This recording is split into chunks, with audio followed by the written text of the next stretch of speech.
The Adam Gold Show. If he ever decides he wants to retire, hey. So I do think that ultimately he'll probably move on to whether it's Columbus or somewhere else. Don has great contacts. Don is a relationships, a people person. He is. You can tell at the Backyard Bistro events. Yeah, Don. He's very friendly. Don is a really good guy. Mm-hmm. The Adam Gold Show, weekdays starting at noon on 99.9 The Fan. It's not too late for a deep spring cleaning on your home. Give my friends at Zero Res a call, 919-995-0000. Schedule today and get 3 rooms of carpet cleaned for only $105 and take $100 off your air duct cleaning. Make sure to mention me, Tim from 99.9 The Fan. At University of Maryland Global Campus, we give our students credit. Credit for deciding while stuck in traffic to get a bachelor's degree. Credit for managing 3 kids, 2 dogs, and a full-time job to pursue an MBA. Students at UMGC can use prior learning or relevant experience to earn up to 90 credits toward a bachelor's, and graduate students can transfer up to 12 credits toward their master's. Plus, get your application fee waived through May 31st. Flexible online and hybrid classes start soon. Learn more at umgc.edu. Certified to operate in Virginia by Chev. Hey, it's Roger Moore, CEO of Loan Pronto. If you're like me, you're getting crushed by rising costs of everything these days. I get it. It's brutal, and credit card rates are ridiculous and going higher. That's why at Loan Pronto, we launched our Express Equity Line of Credit to bring you the relief you and your family need, using your home, your most valuable asset. We've helped thousands of people like you get fast relief with cash. The average homeowner who does this gets tens of thousands in just days and is able to save $850 per month in overall expenses. I'm talking life-changing money, your money that you have access to right now. Listen, if you're ready to get control of your finances and get off the hamster wheel, call Loan Pronto. You can get approved for Express Equity Line of Credit in just minutes, and we can get your cash in less than a week. Stop digging a deeper credit card hole today. Call Loan Pronto now. 919-381-1760. 919-381-1760. LoanPronto.com. 919-381-1760. Equal housing lender. NMLS 166-1781. Subject to lender approval. NMLS ConsumerAccess.org. It's bow time. Listen up, because we've got some big news to share. You might want to sit down for this. Bow Sauce is back at Bojangles. If you think you missed it, just imagine how our Supremes must have felt. Because there's no better sauce to pair with our crispy golden chicken Supremes. They're already boldly seasoned to perfection, but add Bow Sauce and you can taste a truly legendary combination that will make you want to yell, "It's bow time." So don't wait. Grab a Supreme and dip into some Bow Sauce. It's bow time. There's no time like bow time. Time to stop whatever you're doing to satisfy your craving for flavor with a Bojangles Chicken Supremes dinner. Choose a 3-piece or 4-piece Supremes dinner. Get your choice of fixin', a biscuit, and legendary iced tea. And don't forget the sauce for dipping, because Bow Sauce is back. That's right, Bow Sauce is back. Hungry for flavor and value and love the Bow Sauce? Then it's bow time. It's Window Nation's semi-annual sale, and it's a big deal. Right now, get 50% off all windows, along with no interest for 5 years. Plus, bonus savings when you schedule a consult today. If your windows leak, get foggy or hot, or you're paying high utility bills, that's a big deal. With Window Nation's semi-annual sale, you can replace your windows and save a big deal, too. Schedule a no-obligation in-home estimate. Call 866-90-NATION or visit windownation.com. This hour of buzzer-beating, nail-biting, edge-of-your-seat sports action on 99.9 The Fan is powered by Ritchie Law Firm Injury Lawyers. Visit GotBryan.com. That's GotBryan.com. WCMC-FM HD1 Holly Springs. He loved to call me Jake to intentionally get my name wrong, and I loved it. The funniest thing that he said on the air, Dave Pash and Bill and I were doing a Pac-12 game at Arizona. He went on some long soliloquy after talking about saguaro cactus and the mystical powers of the desert. He had mentioned the name of the former head coach of Kansas, Ted Owens, and then he says, Jake, you don't even know who Ted Owens is. I said, well, of course I do, Bill. Ted Owens recruited me. And he said, for what? And I fell on the floor laughing. I couldn't stand it. It was so good.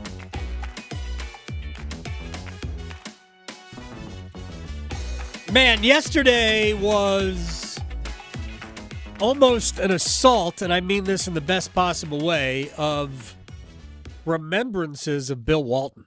I mean, we did it obviously here, and this is the Adam Gold Show, and I am him, and that is Victoria. We did we aired, 3 different segments of Bill Walton interviews, 2 that we did, and another that with his Celtic teammates going to see a Dead show that we found online somewhere. Plus, we did the whole music thing, but so many people have Bill Walton stories that it was all over the place. I tweeted one out last night. Mike Breen told a story about Walton basically taking Breen and his and Mike's brother and Breen's dad, who served in World War II, and he was on Midway, to the Midway Museum in San Diego, and how emotional that was. There were so many great stories about Bill Walton, and it really was a celebration of all the good that he was, all of that. So that actually is, in so many ways, it was sad that he's gone. Sure. But it was almost an uplifting it's feel definitely to all like of it. the definition of celebrating someone's life. No question about it. So we got a lot of things to talk about. Last night, I stayed awake long enough. Almost went 3 for 3. Do you remember my picks? Carter Verhaeghe. Carter Verhaeghe, anytime goal score. Will Right. there be overtime? Yes. The Panthers to win. However, I took the over. Oh, yes, and it stayed under. Yeah. A lot of unders in the playoffs. Yeah. So I fell asleep. I didn't see the goal that tied it by Alexis Lafreniere. I did see the replay of it. What a goal. Right, yes. Tremendous goal. It was stupid. By Lafreniere. Also by Trocheck, who makes me sick every the time. power play goal. Yeah. That was a rocket. But the goal by Lafreniere, who's arguably been the Rangers' best player. Yeah. No. Igor Shesterkin has been the best player. Yeah. And frankly, there is no second place for them because by all rights, this series should be, Game 2, New York was better than Florida. Yeah. But 3 of the 4 games have been, in my opinion, one-sided. Last night specifically, if Igor wasn't in net, it should have been like 10-1. Holy mackerel, has he been good. Yeah. So that's what that level of goaltending affords you. You can get away with being just okay. Meh. And for the second straight game, the Rangers were just okay. All right, so we're going to talk about that. I have some thoughts on the Hurricanes. We got stuff to do. Almost got carried away and started doing the show without playing this. It's all right. As we get started. Get excited. All right, so the Panthers draw even last night. The overtime jinx is broken. The Rangers have finally lost the game. It's done. That went beyond regulation. That's, by the way, 2 games in a row where the Panthers have thoroughly dominated the Rangers. Yes. But they finally got a win. And again, 3 of the games in this series, if we were just judging it on style points, because obviously that's not what you do, Panthers would be ahead 3-1 in this series. Mm-hmm. They have been better than the Rangers. Mm-hmm. Sergei Bobrovsky has been outstanding. Yeah. But not what the other guy's doing. Shesterkin has been on a different planet. He's a wall. So 2 games in a row, the only reason the Rangers had a chance was number 31. Mm-hmm. And it was funny, coming out of the third period last night, the Rangers who scored the only goal and forced overtime in the period, the Mark Messier and PK Subban and Steve Levy are all like, man, the Rangers got to figure something out. Like, wait a second. Again. They don't have to do anything. All they have to do is let Shesterkin do the heavy lifting. Right. Because he's carrying them. 2 games in a row. Of course, in game 3, the Rangers did give up 2 goals in the third period. They were up 4-2, gave up 2 goals in the third. Probably should have lost it in regulation, but ended up winning it in overtime. In this case, they don't win this. And now it's 2-2 going back to Madison Square Garden. And Peter Laviolette understands, like he said after game 1, they got to be better. We got to be better. We can't afford lapses like that. I don't have an explanation. It was a same thing where they come out and they're chasing. Now they're chasing it. They press and I didn't think the response was good to start the second period. It just kind of went in there, and we had to kill some penalties from there. And so I definitely think that we need to be better. Well, yeah, I mean, they were essentially dominated. The turnover, people are making a big deal about the turnovers. Zibanejad throwing the puck away just inside the offensive blue line. Yeah, it wasn't a great pass. I think that was as much great defensive play as it was bad pass. And then Barkov much faster than Blake Wheeler, who drew back into the lineup. So the Rangers, Wheeler, and Hedl, suddenly their lineup is looking a lot deeper than it has. And as much as I kind of don't like what he's about, I'm going to give credit to Matt Rempe for playing well. Yeah. He has, as he has come back into the lineup, Rempe has been an effective player. His 4 minutes have looked good. Well, they've been more. He's played more than 4 minutes. They actually took Jimmy Vesey out of the lineup the other day. I don't know if he was back in or not last night, but Rempe has played well. So, and I assume he'll stay in the lineup, especially at Madison Square Garden, because all he has to do is show up, and Garden goes bananas. Yeah, so everybody loves him. I assume he'll play tonight, or tomorrow rather. Tonight we've got Dallas and Edmonton who are playing game number 4 of that series. The Stars can take a 3-1 lead if they can replicate what they did. You know, you don't want to let Edmonton get off to a good start here, especially at home.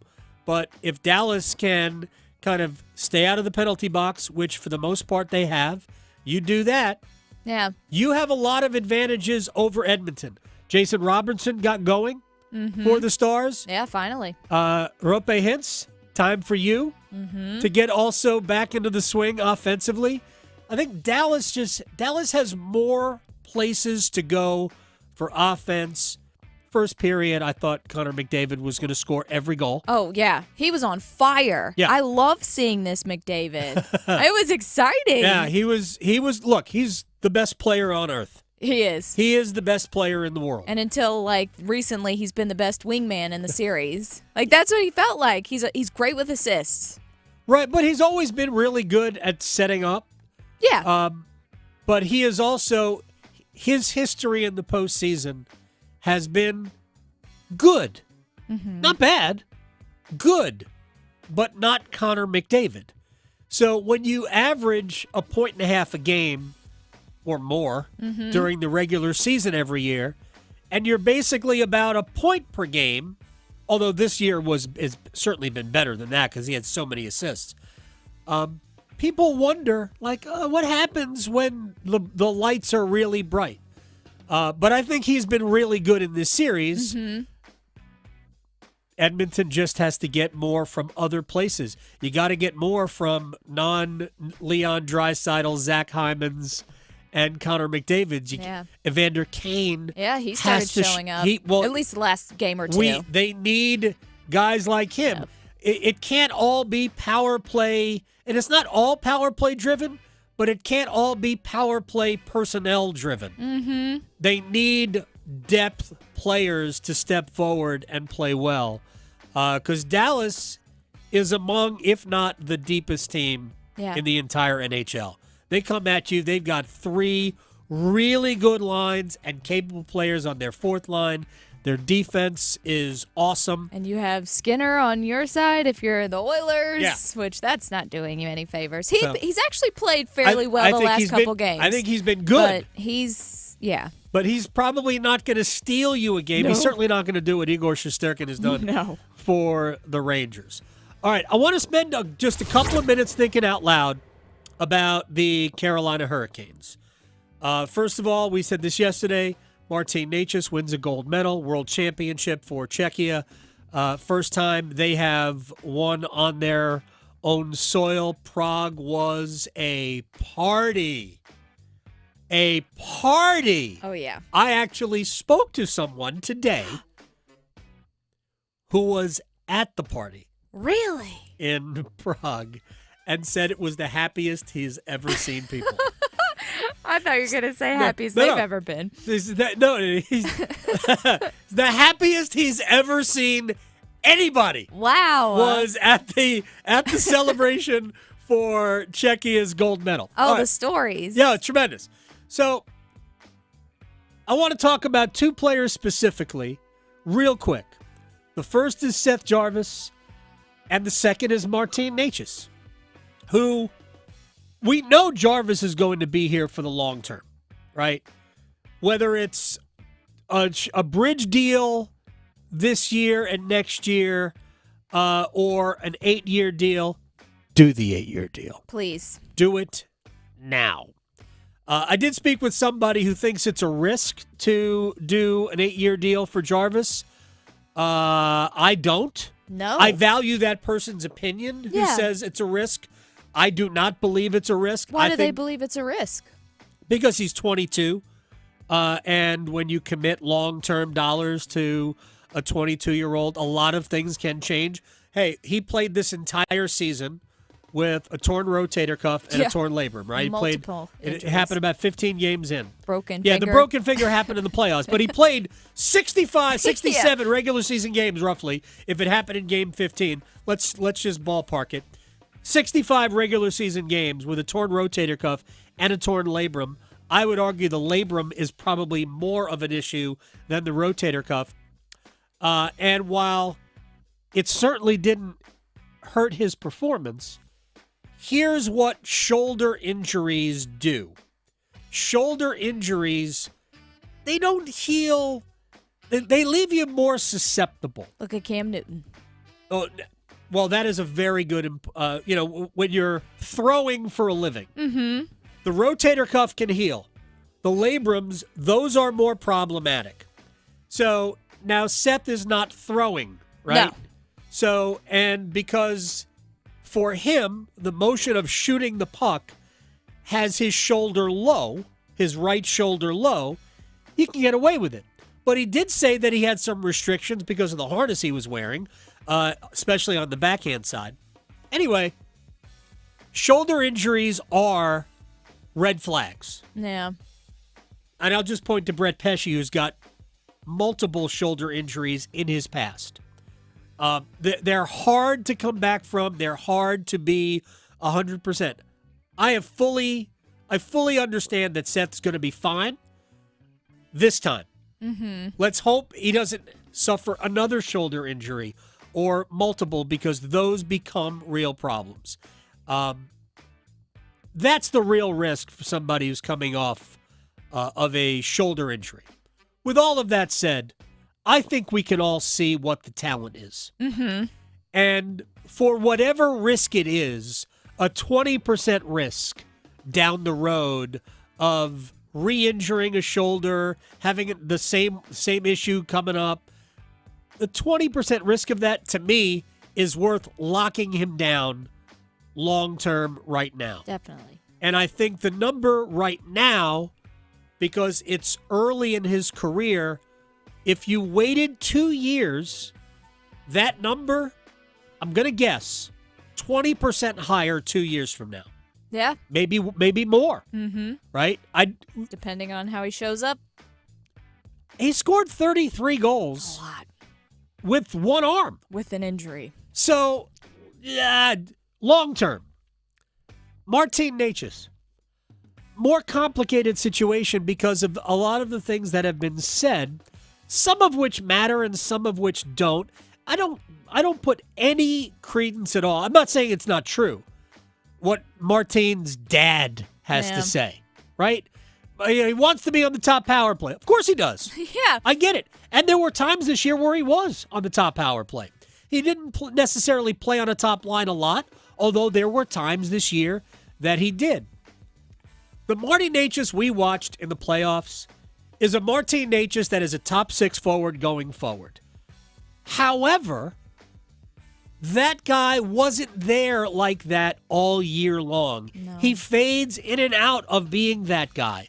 If you can get the guy who wants to be in the middle of the ice, who is willing to go into the middle of the ice, where you get some scrappy goals as well as having your highlight reel goals, if you can get that, then that is a guy you'd love to have long term. My guess is he has 2 more years of restricted free agency. One of two things will happen. The Hurricanes will either trade him, and I think all of this will happen before the draft.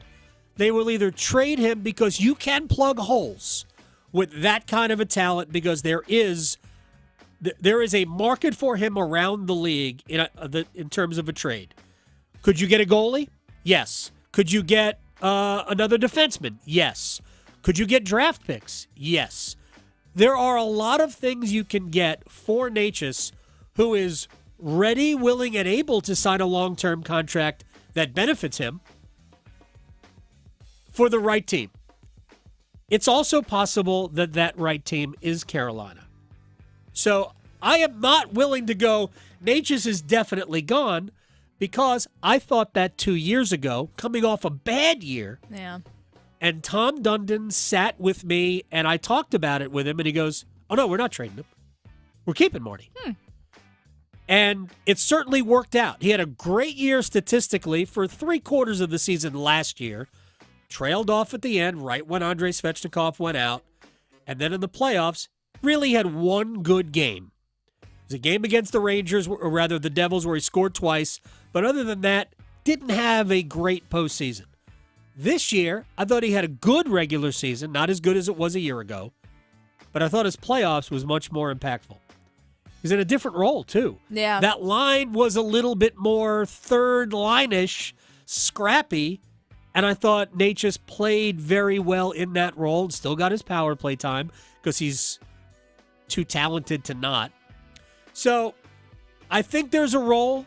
It all depends on whether or not Necas wants to do, like, he may have to do a 2-year deal anywhere he goes.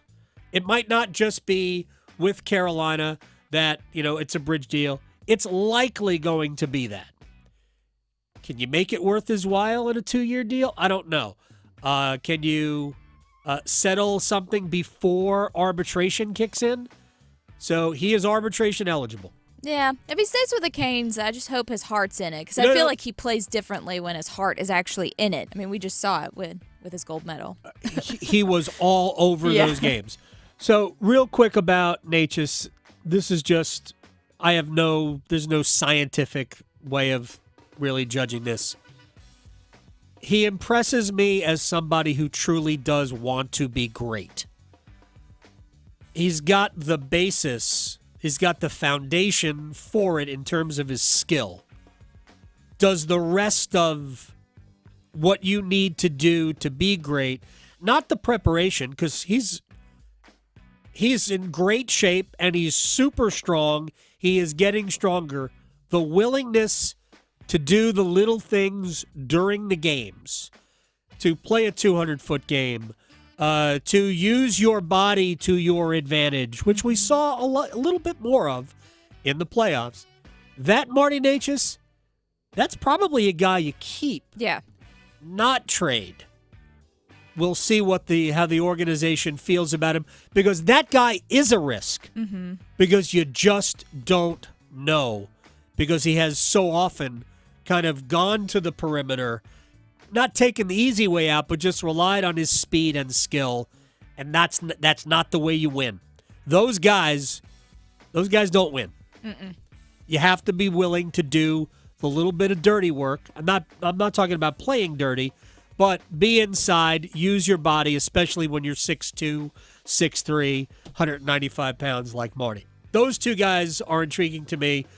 Real quick, because I have some other things I want to get to. I doubt the following players will be here. Teuvo Teravainen, Brady Shea, Brett Pesce, Jake Gensel. I just don't see it. Yeah. It stings. It's the end of an era for the Pesce-Shea combination. Mm-hmm. Teravainen, who got here before Sebastian Aho. Yeah. Right? He was paired with him when Aho first got here. Right. And Teuvo got here the year before. He was part of the, we'll take Brian Bickle's contract, but you have to give his best trade that Ron Francis ever made. The only trade he ever made that brought a human being back. Right? There were some minor league deals that he made, but in terms of an NHL player, that was the only one he ever made for a human being. But Teuvo Teravainen, I just don't see it unless he accepts a lower offer than he's making now. Yeah. And I just don't see a future where Jake Gensel isn't making $9.5 million somewhere else. And the Hurricanes aren't going to do that for somebody who's already 30 years old. I think the following will be here. Jordan Martinook, Jalen Chatfield, Steph Nason. And the other element I wanted to just touch on real quick is the ultimate X factor that is Jesperi Kotkaniemi. They could buy him out for 1/3 of the contract and stretch it out over 12 years. There would be less than $1 million per year of dead cap money. But Tom Dundon does not want to do that. I think they are more willing to trade him and eat a little bit of the contract than they are to buy him out and eat 1/3 of it total over 12 years. And he's 24? I don't know what you do with that. Yeah. He's never going to be the player that they thought he was when they bought him away from Montreal. He's never going to be that player. He's not good enough to be a number 2 center on a good team. He's not good enough. If you want to win a Stanley Cup, he isn't your number 2 center. No. He's probably a 4C, right? And that's not what you pay $4.8 million for. So they have to figure that out. Other than that, how was the play, Mrs. Lincoln? I wish we could get Vinny Trocheck back. Well, he is balling out, and I'm just like, oh, it makes me sick that we don't still have him that was here. the decision they made. Yeah. Right? It was a terrible decision. Trocheck is likely here if Kotkaniemi is not. Exactly. That's why it stings even more. That's why it does. I agree. All right, to the NBA. The Minnesota Timberwolves were not ready to fade into the background of the NBA's offseason. They went into major stave mode. They beat the Dallas Mavericks in Dallas 105-100. Anthony Edwards, 29 points, 10 rebounds, and 9 assists. I feel like last game I did it early, and then as the game kept going, my emotions, the emotional part of the game, my joy started to, fall away. I think tonight, the entire game, I didn't let anything bother me. My joy was there the entire time. And big shout out to my college coach, man. He always texts me, Coach Crean, and tell me, man, play with joy. That's when you're playing at your best. And he made sure he texted me that before the game at halftime today. I believe he's talking about Tom Crean, who was the coach at Georgia. Might still be the coach at Georgia. I don't think so. But when Anthony Edwards was at UG, Edwards was great. Karl Anthony Towns was super efficient, 25 points. I think just 9 of 13 shooting. He was dynamite. Being aggressive. There ain't no time to have any doubts in your mind, especially at this time. It's game 4. We down 3-0. There ain't no time to have any doubts. I'm going to go out there, be aggressive, shoot my shot.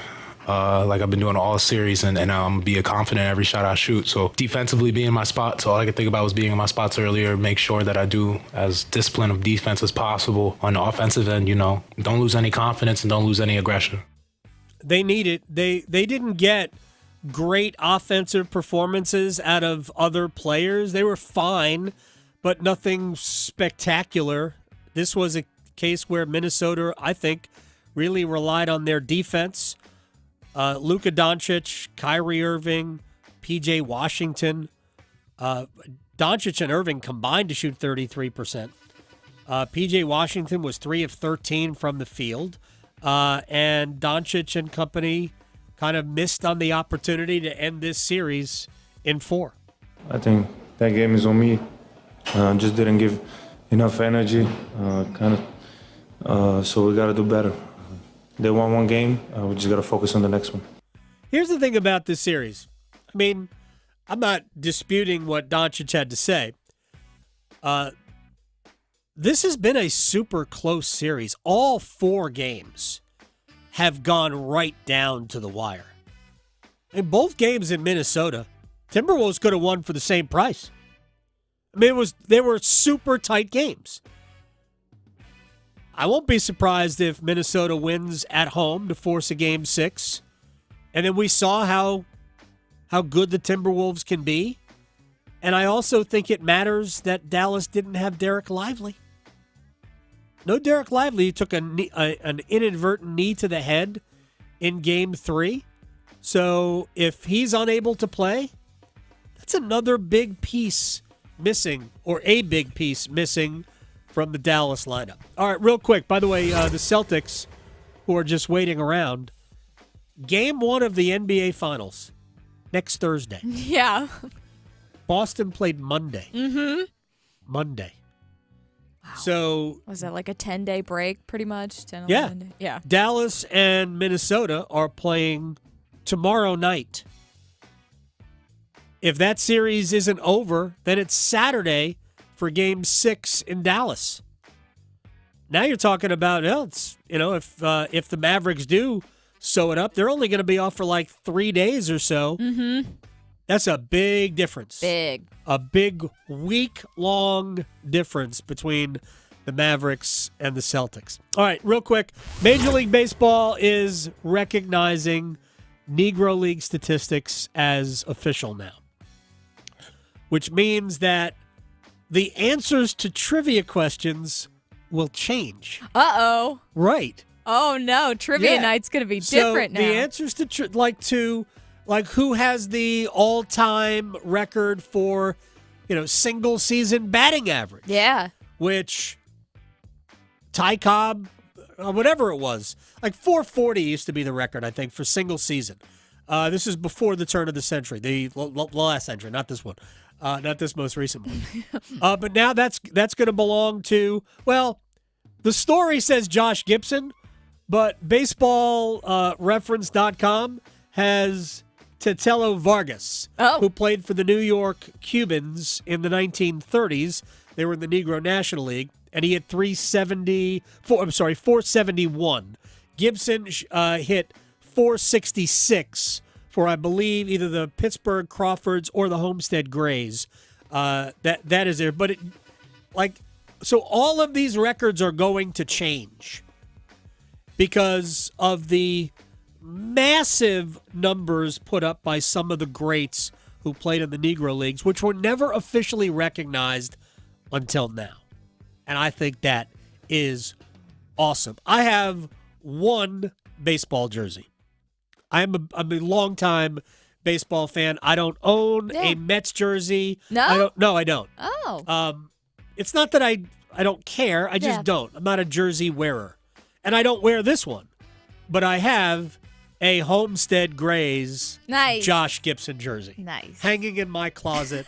The Homestead Grays number 20. Gibson, probably the greatest catcher to ever live. Yeah. So it is cool to see these records and their performances officially recognized by Major League Baseball.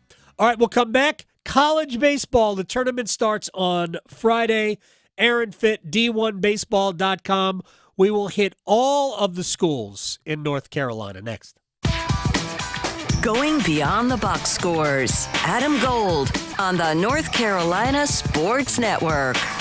Listen every afternoon for The Drive with Tim Donnelly. I'm not downplaying Eric Tulsky's role in the franchise prior to him taking over as interim GM. You can have a loud voice in the room. You can be listened to. You can almost get to make decisions. But there is a difference between being listened to, being heavily involved in making decisions, and being the final person that says, yeah, let's do it. The Drive with Tim Donnelly, 3 to 6 on 99.9 The Fan.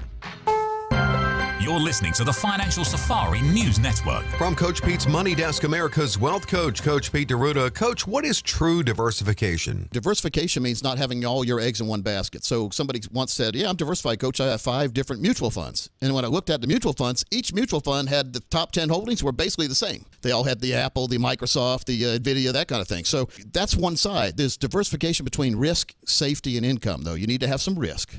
And as you get older, you need to tame the risk down more into safety. And after you reach the financial red zone, over 52, you need to know exactly what your income's going to be based on the money you have put aside. So we have growth, protection, income accounts where you can grow your money, protect your money, give lifetime income. Find out what your magic number is by the income number, by what you've already put aside. So call right now. We'll put together for you your very own customized lifetime income plan. 888-456-7577, 888-456-7577, or text ZONE to 600-700. Investment advisory services offered by Capital Financial Advisory Group, a North Carolina registered investment advisor. Lowe's knows every project starts with the right tools and equipment. And during Craftsman Days, you can save big on what you need from a brand you trust. Get a free Select V20 tool when you buy a Select battery 2-pack. Plus, save $50 on a V20 string trimmer and leaf blower combo kit. Now only $99. Because Lowe's knows home improvement. Valid through 5/29 while supplies last. Selection varies by location.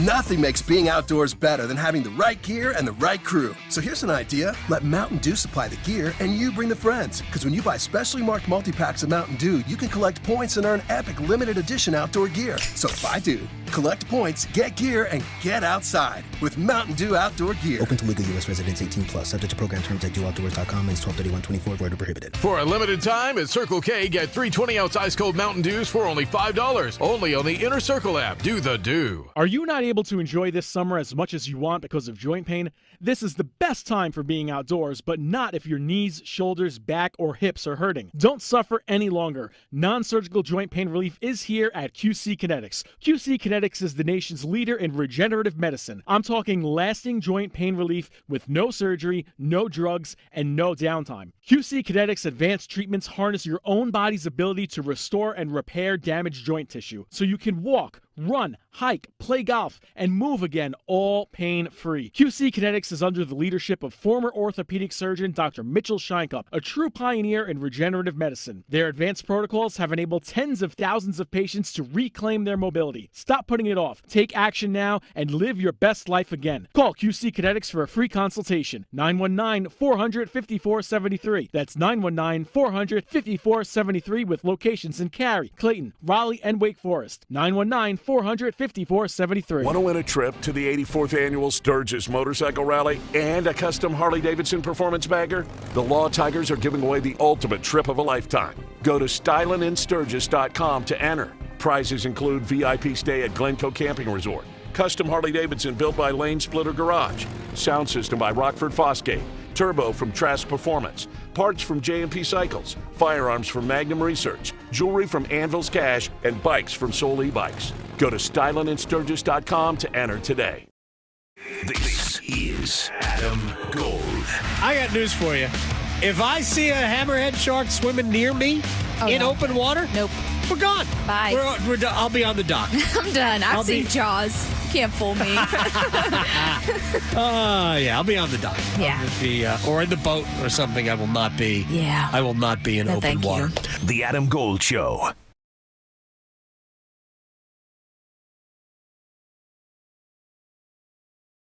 It does appear that North Carolina might be the center of the college baseball universe. Not only do we have all 4 ACC schools represented, with 2 of them hosting, although another one should have. East Carolina is also hosting, plus UNC Wilmington gets a 2 seed. There's High Point. Aaron Fitt, D1Baseball.com, joins us on the Adam Gold Show. Am I right? Are we the center of the college baseball universe? Sure. Yeah, I'd say. Why not? There's, it is crazy. There were various times this year where it's like, gosh, we've got 6 host candidates here between Winston-Salem and Greenville, like strong host candidates. The way it fell, we got 3, Chapel Hill, Raleigh, and Greenville. Duke sure felt like they earned a host at the end of the year and got snubbed. And then, Wake Forest with a number 10, 11 RPI. They're right there too. It's crazy how good college baseball was in the state this year. It really is. Let's start outside the ACC. Let's start with East Carolina. Is there any part of you that's surprised that the Pirates were chosen host? They've hosted before, but there was, people were wondering, was their RPI good enough? They didn't win the conference tournament. Not that that matters at all. Certainly didn't matter to NC State or UNC. What are your thoughts on the Pirates and their draw? Yeah, but it typically does matter if you're in the American Athletic Conference, versus the ACC. There's, I think usually for a team that's in number 11 RPI conference, which is what the American is, you certainly have to win your regular season title, and they did that. And then usually you got to be in the teens in the RPI. There's really no precedent for a team in the 20s that wins a league like that, but doesn't win the conference tournament. to host, and especially, I would say that I would have been surprised if it weren't for the fact that East Carolina had someone on the committee. That said, it's not like some egregious choice. We had East Carolina projected as a host all year long, right? Until the last day of the season when that RPI dropped into the 20s, and at that point you're comparing them against an Indiana State. It's a team that has a very similar profile. They both won mid-major conference titles. The Valley's ranked one spot better than the American. Indiana State won his league by 5 games, and then they went to the conference championship game in the tournament, which ECU did not. And by the way, Indiana State's 12 spots higher in the RPI. I mean, right. It's kind of hard to look at those two cases and say, oh, well, clearly the Pirates are the choice.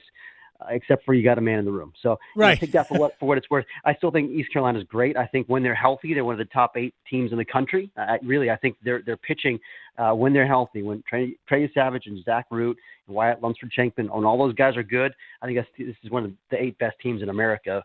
But their health is a big question mark right now. Savage is coming off this collapsed lung. We don't know what to expect from him. Root and Lunsford-Shankman missed a bunch of time down the stretch. Came back and threw a little bit in the conference tournament, but it's still very kind of precarious there. We just don't know what to expect from those guys, and so that's really the key for East Carolina in the postseason. And their draw with Wake Forest as the number 2 seed there is about as difficult as you're going to get. Yeah, exactly. And, I would imagine, I don't know for sure, but I would imagine Wake Forest is going to try to set up their pitching to save Chase Burns for Saturday night. I mean, not that you can look past VCU. VCU is a solid 3 seed.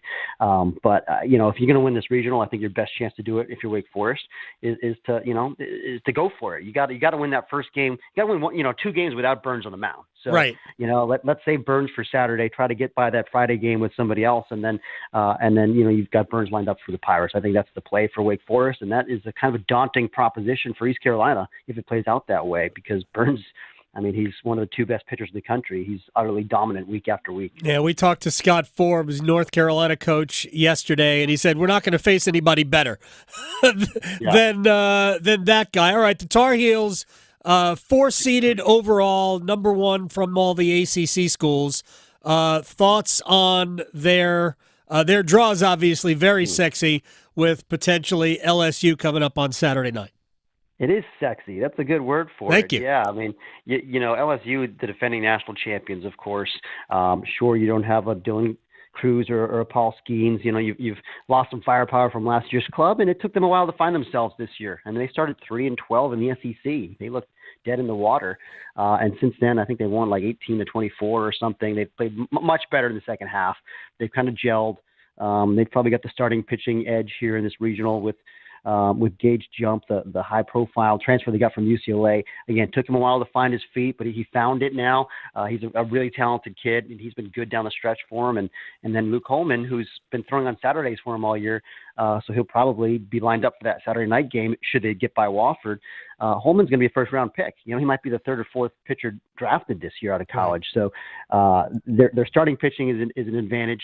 Certainly they've got Tommy White and some guys around him in the lineup. But North Carolina is one of the most complete teams in the country, I think. If you look at offensively, defensively, starting pitching, and bullpen, I mean, all the pieces wound up coming together really nicely for them. So I still like their team a whole lot. I still think they're one of the leading contenders to win it all this year.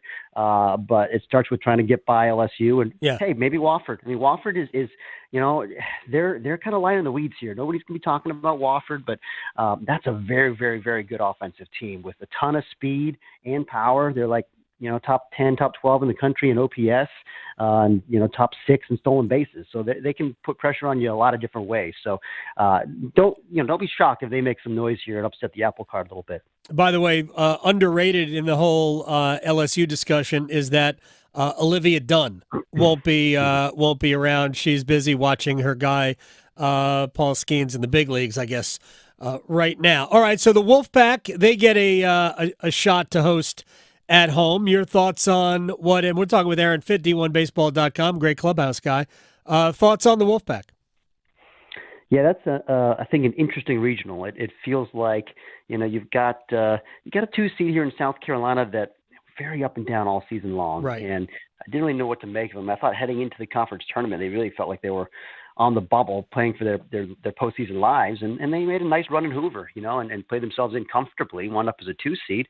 They were in a super regional last year. They've got some experienced winning players back. You've got some real scary pieces in the middle, preseason All-Americans in a Ethan Petrie and a Cole Messina, who are two of the very best guys in the country at their positions.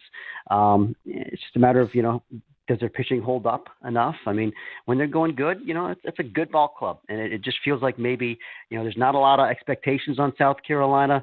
They're not at home. They don't have to worry about the pressure that sometimes comes with hosting a regional. Like I could see South Carolina coming in here and playing free and easy and winning the regional. But, NC State has just found a way to win all year long. They just, it's just a gritty bunch, man, and it's not maybe the sexiest NC State team we've seen before.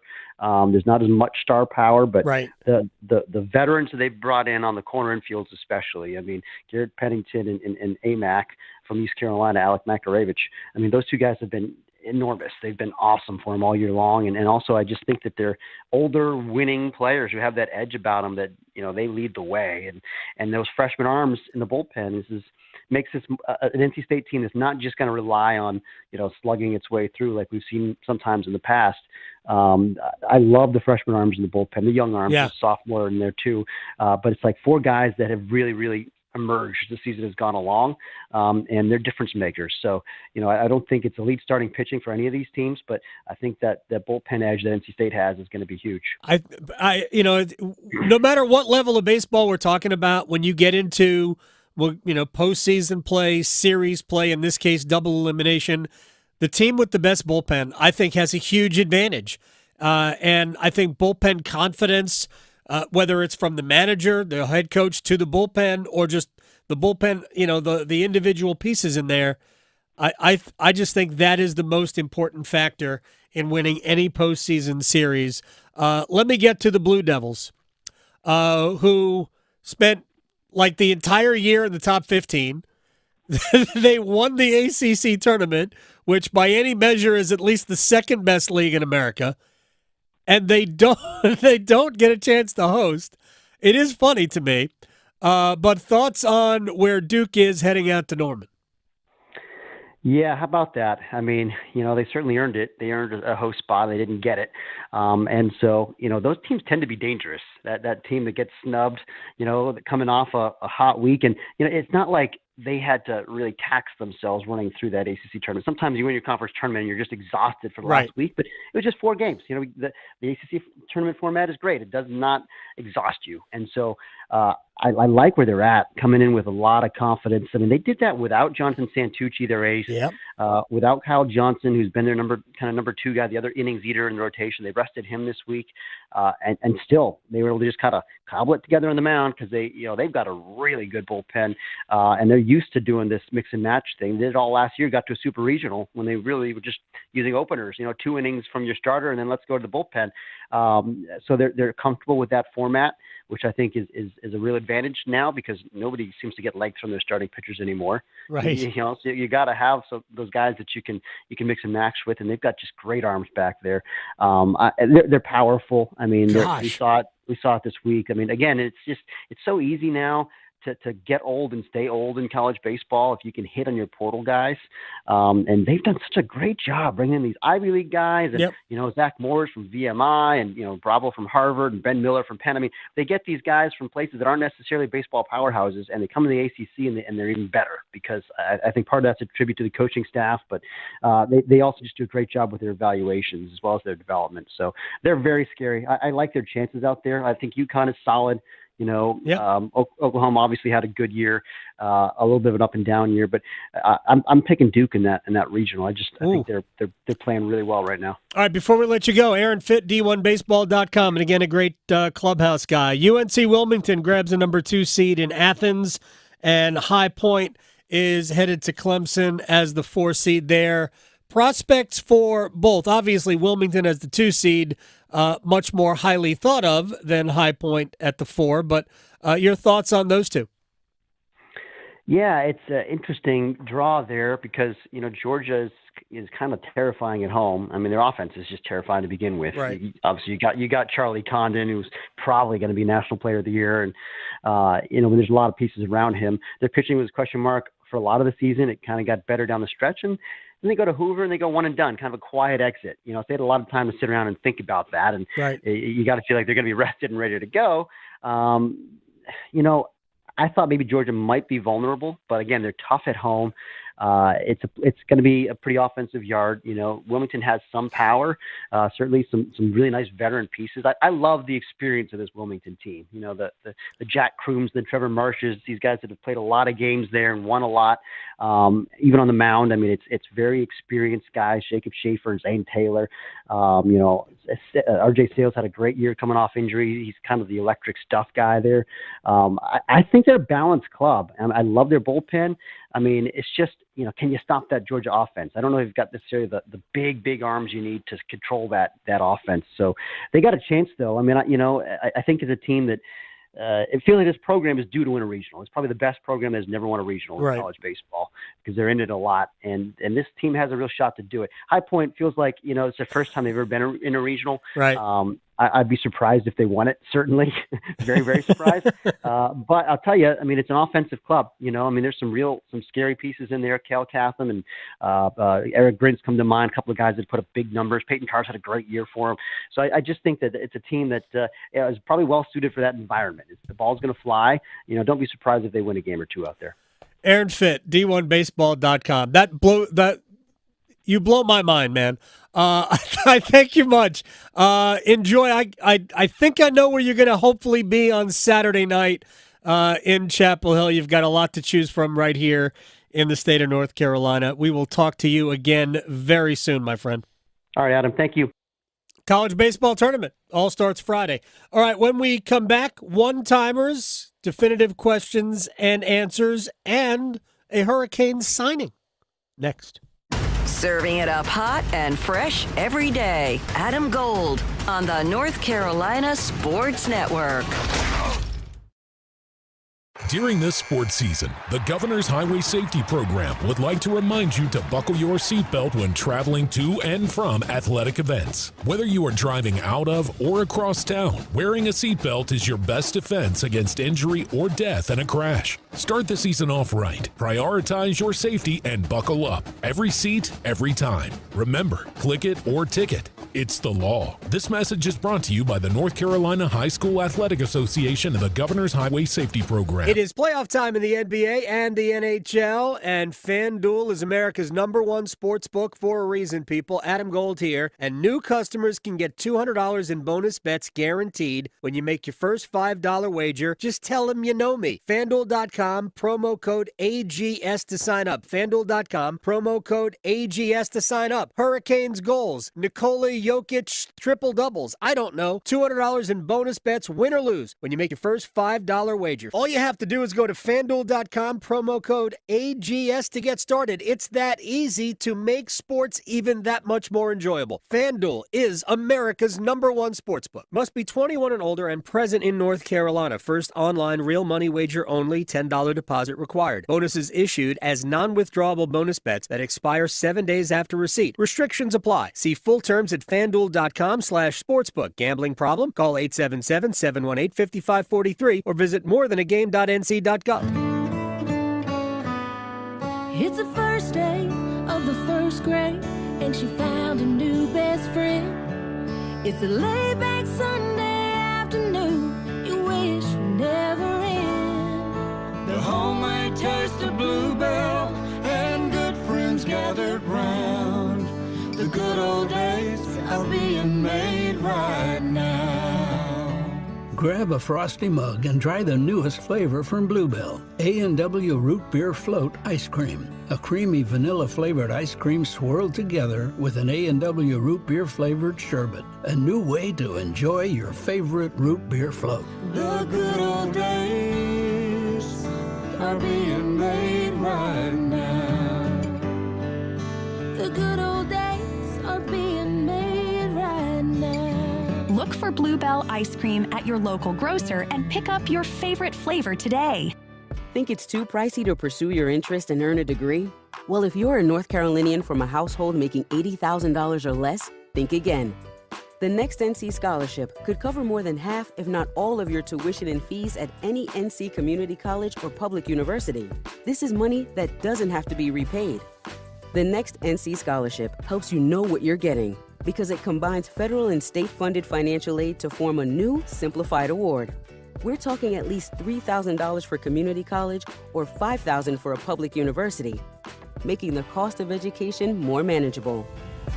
The Next NC Scholarship also helps you know where you're going because you could see how much you could get to pay for the schools you're interested in. So picking the right path for you and your future is now easier than ever. Applying is as simple as filling out the FAFSA. Dig into the details at nextncscholarship.org. The Next NC Scholarship. Know what you're getting, know where you're going.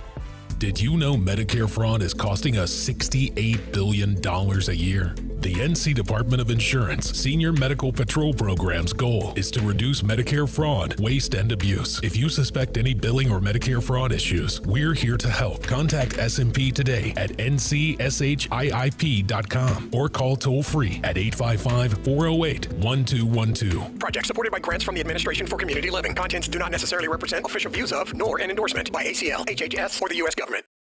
This is Adam Gold. That answer fails on so many levels. Part of me wants to start the answer again and then stop it after each time. Is that a good idea, Victoria? No. That's great. Did you do that on purpose? I did. You did? At the end, that was brilliant. The Adam Gold Show.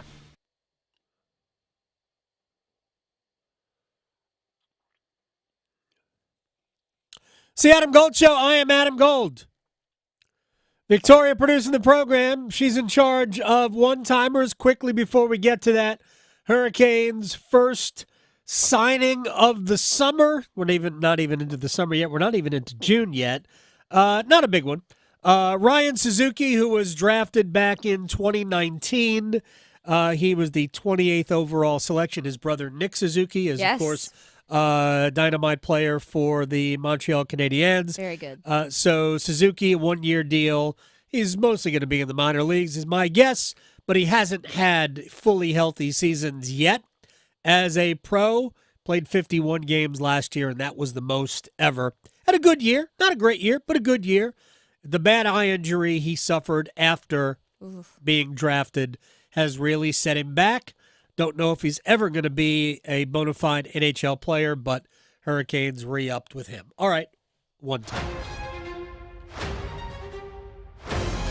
Okay, so staying on the NHL train, how important is it for the Oilers tonight at home to win this game so they are not down 3-1 in this series? I mean, you could just math tells you it's important, but I think Edmonton has proven they can win anywhere. The most important game in this series will be Game 5. So this is not yet Game 5. No. If it's Game 4, if Dallas wins Game 4, they will either end it or Edmonton will take it back and then likely send it back to Dallas for a Game 7. So Game 5 to me is the most important game in this series. Yeah, they should definitely treat this as a do-or-die game. Now, their main plan of action against the Dallas Stars. How do you think that should go after watching this series thus far? We talked about this earlier. Edmonton needs players not named McDavid, Draisaitl, and Hyman, and Bouchard. They need some depth players. They need some guys to chip in with goals they don't expect. That's how a team like that will win in the postseason. The Rockies. The Avalanche didn't win a Stanley Cup a few years back because Nathan McKinnon, Cale Makar, and others did everything. Mm-hmm. They got Arturi Lehkonen and Nazem Kadri. I mean, they had so many players chip in. Edmonton needs more of that. Yeah, exactly. Well, moving on to basketball, Timberwolves aren't done yet with their season, so what helped keep them alive last night? Well, their best players were their best players. Edwards and Karl Anthony Towns were their best players. Also, their team defense was spectacular, and that kept Dallas at bay. So do that more if you're Minnesota. This series could end up going 7. I am absolutely convinced that this could be a full series because the other games have been so close. Well, and last but not least, Stephen A. thinks that Jaylen Brown is the Celtics MVP. Do you agree? I mean, he was the best player in the Eastern Conference Finals. So, yeah, he certainly could be. They need better from Jason Tatum, though. Going beyond the box scores. Adam Gold on the North Carolina Sports Network. Hey, it's Adam Gold from my friends at FanDuel, America's #1 sports book, with a great offer for you. If you sign up today and make your first $5 wager, FanDuel and me will send you $200 in bonus bets guaranteed, win or lose that first $5 wager. And the World Cup of Cricket is coming to the United States. USA is taking on Canada on Saturday, and the Americans are favorites. Yes! Go India. I mean, that's all I got to say. FanDuel, America's #1 sportsbook. FanDuel.com, promo code AdamGold. FanDuel.com, promo code AdamGold. Sign up. $200 in bonus bets guaranteed comes your way when you make your first $5 wager. FanDuel is America's #1 sportsbook. Must be 21 and older and present in North Carolina. First online real money wager only. $10 deposit required. Bonuses issued as non-withdrawable bonus bets that expire 7 days after receipt. Restrictions apply. See full terms at FanDuel.com/sportsbook. Gambling problem? Call 877-718-5543 or visit morethanagame.nc.gov. Picture this. The perfect summer barbecue. No stress, no responsibilities. Just all your friends, burgers sizzling, hot dogs cooking, Pepsi Zero Sugar fizzing, and a backyard of very, very happy people. Oh yeah, we could get used to this. Very, very used to this. Grilling. Better with Pepsi. For a limited time, get 2 Pepsis for just $4 at Handy Hugo. So hurry in and enjoy an ice-cold Pepsi today. It's bow time. Listen up, because we've got some big news to share. You might want to sit down for this. Bow Sauce is back at Bojangles. If you think you missed it, just imagine how our Supremes must have felt. Because there's no better sauce to pair with our crispy golden chicken Supremes. They're already boldly seasoned to perfection, but add Bow Sauce and you can taste a truly legendary combination that will make you want to yell, "It's bow time." So don't wait. Grab a Supreme and dip into some Bow Sauce. It's bow time. There's no time like bow time. Time to stop whatever you're doing to satisfy your craving for flavor with a Bojangles Chicken Supremes dinner. Choose a 3-piece or 4-piece Supremes dinner. Get your choice of fixin', a biscuit, and legendary iced tea. And don't forget the sauce for dipping, because Bow Sauce is back. That's right, Bow Sauce is back. Hungry for flavor and value and love the Bow Sauce? Then it's bow time.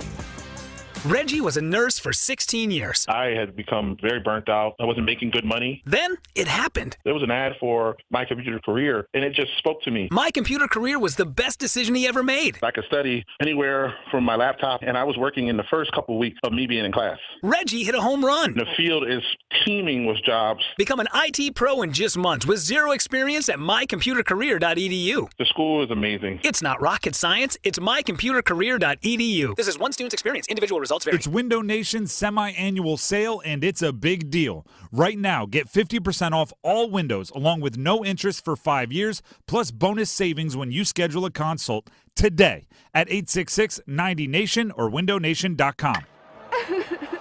What's wrong? My travel rewards card didn't earn enough miles for my vacation. Are you crying? Are you crying because of that other credit card? Uh-huh. Well, switch to the Capital One Venture card. Venture lets you redeem miles on any travel purchase. Really? Yep, and you earn unlimited double miles on every purchase every single day. The Capital One Venture card. What's in your wallet? Terms apply. See CapitalOne.com for details. This hour of the Triangle Sports Leader is powered by Ritchie Law Firm Injury Lawyers. He scores! What a comeback! Visit GotBryan.com. That's GotBryan.com. WCMC HD1 Holly Springs. Take us with you on radio, web, app, Alexa, and YouTube. 99.9 The Fan, the Triangle Sports Leader.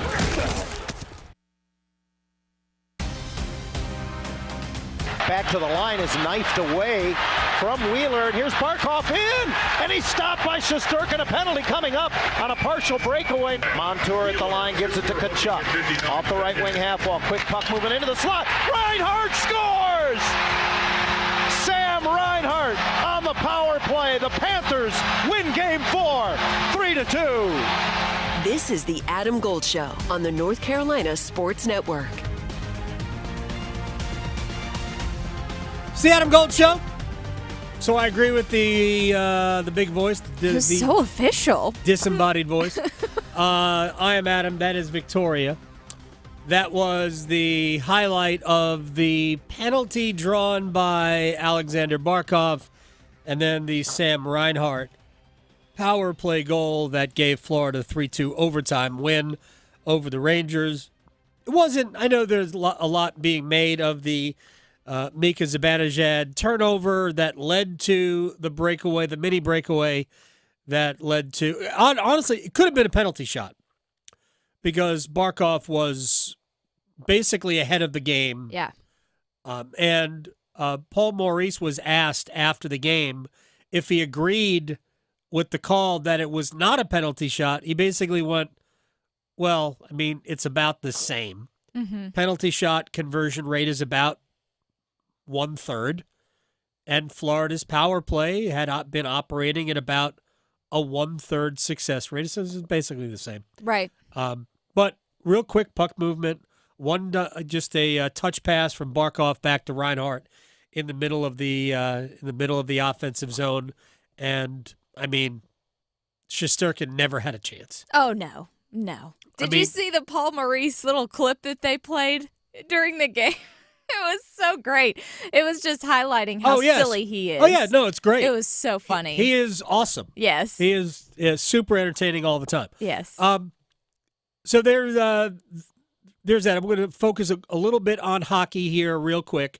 I want to get a couple of things out about the Hurricanes, but also want to point out, I didn't mention it yesterday, my mistake, that Don Waddell is now basically in charge of hockey operations for the Columbus Blue Jackets. Yep. That is a great spot for Don. That is a franchise really with nowhere to go but up. Mm-hmm.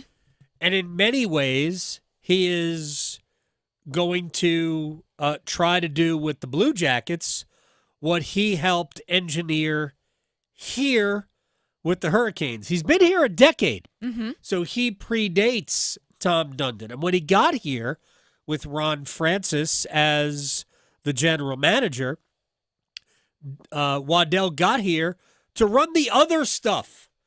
Jim Rutherford used to be everything here. President and general manager, which is what Don Waddell became.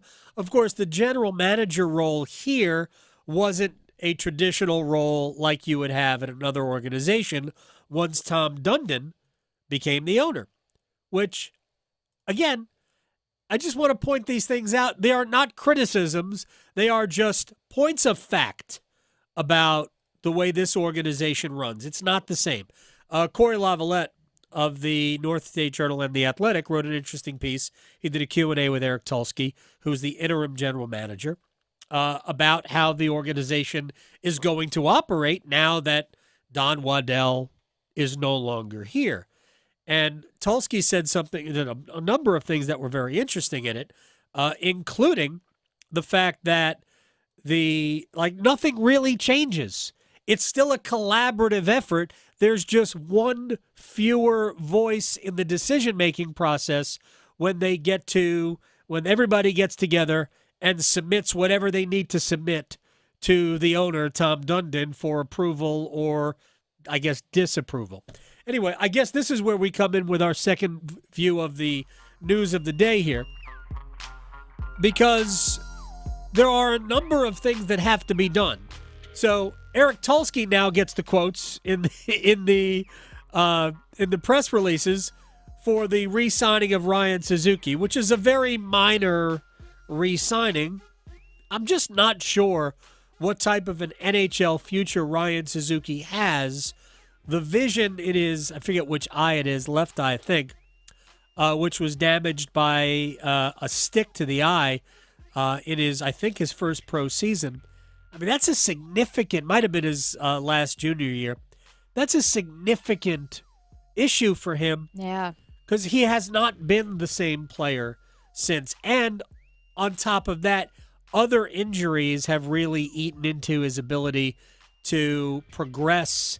And he's getting better, but he's 23 years old. And he doesn't appear really any closer to the NHL in terms of making an impact on the Hurricanes. Anyway, he was re-signed today. And the Hurricanes have there's a lot of business to be done for them this offseason. And so I was asked today about a priority. What are the priorities for the Hurricanes? Personally, I think it's figuring out Seth Jarvis first. That's the priority. There are a lot of priorities, but making sure that Jarvis has, I think, a full 8-year contract here. 22 years old, just turned 22. Won't be 23 again. I think it's February. Right? Mm-hmm. So we're talking about somebody who, my gosh, you can get for a full 8 years and is still going to be 30 at the end of that contract. Yeah. I would not wait 2 years. I wouldn't try to bridge him because I think you could sign him to a long-term deal at a relatively, it's not going to seem modest, but probably pretty close to what Andrei Svechnikov makes. Maybe a shade higher, but it doesn't have to be significantly higher. He's already done something that Andrei hadn't done. The 30-goal score, right? With one bum, with 25 injuries, with one bum shoulder. Yeah. So, to me, that's the first thing the Hurricanes need to do. The second thing is they have to make a decision. Is Martin Necas part of the future, or is he an asset to get things that will help Carolina?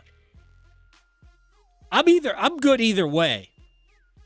I think Necas has the desire to be a great impact player. In many ways, a lot like Seth Jarvis, slightly different version of him, a more flashy and dynamic offensive player, even though I think Jarvis can be that. But if he plays with some of the determination that Jarvis plays with, willingness to get his nose dirty in the middle of the ice some, that doesn't mean playing center. Because Jarvis is not a center. Regardless what he's listed at, he's not going to be a center here. Necas is not going to be a center here either because the head coach doesn't view him as a center. But if Necas is willing to do a little bit more of the dirty work and be more of a physical 200-foot player, then Necas can be here. But my sense is there's a greater chance that he's an asset to acquire things that they want. Maybe another goaltender. Maybe another right-shot defenseman to put into your lineup. Yes, you've got Scott Morrow. Yes, you've got Jalen Chatfield. But keep this in mind. This is the final year of Brent Burns. That is a significant loss. Yeah. In spite of how disappointing Burns' postseason may have been to a lot of you on Twitter. I'm not saying it was a great postseason at all. But it wasn't nearly as bad as it has been portrayed. Right. Based on, we have very lofty standards for Brent Burns. I was going to say, he has high expectations because he's so good. And he did not meet those expectations in the playoffs. And this is the final year of his contract. Carolina will get Alexander Nikishin, the defenseman from Russia, either at the end of next season or maybe at the beginning, depending on how negotiations go with the KHL for that.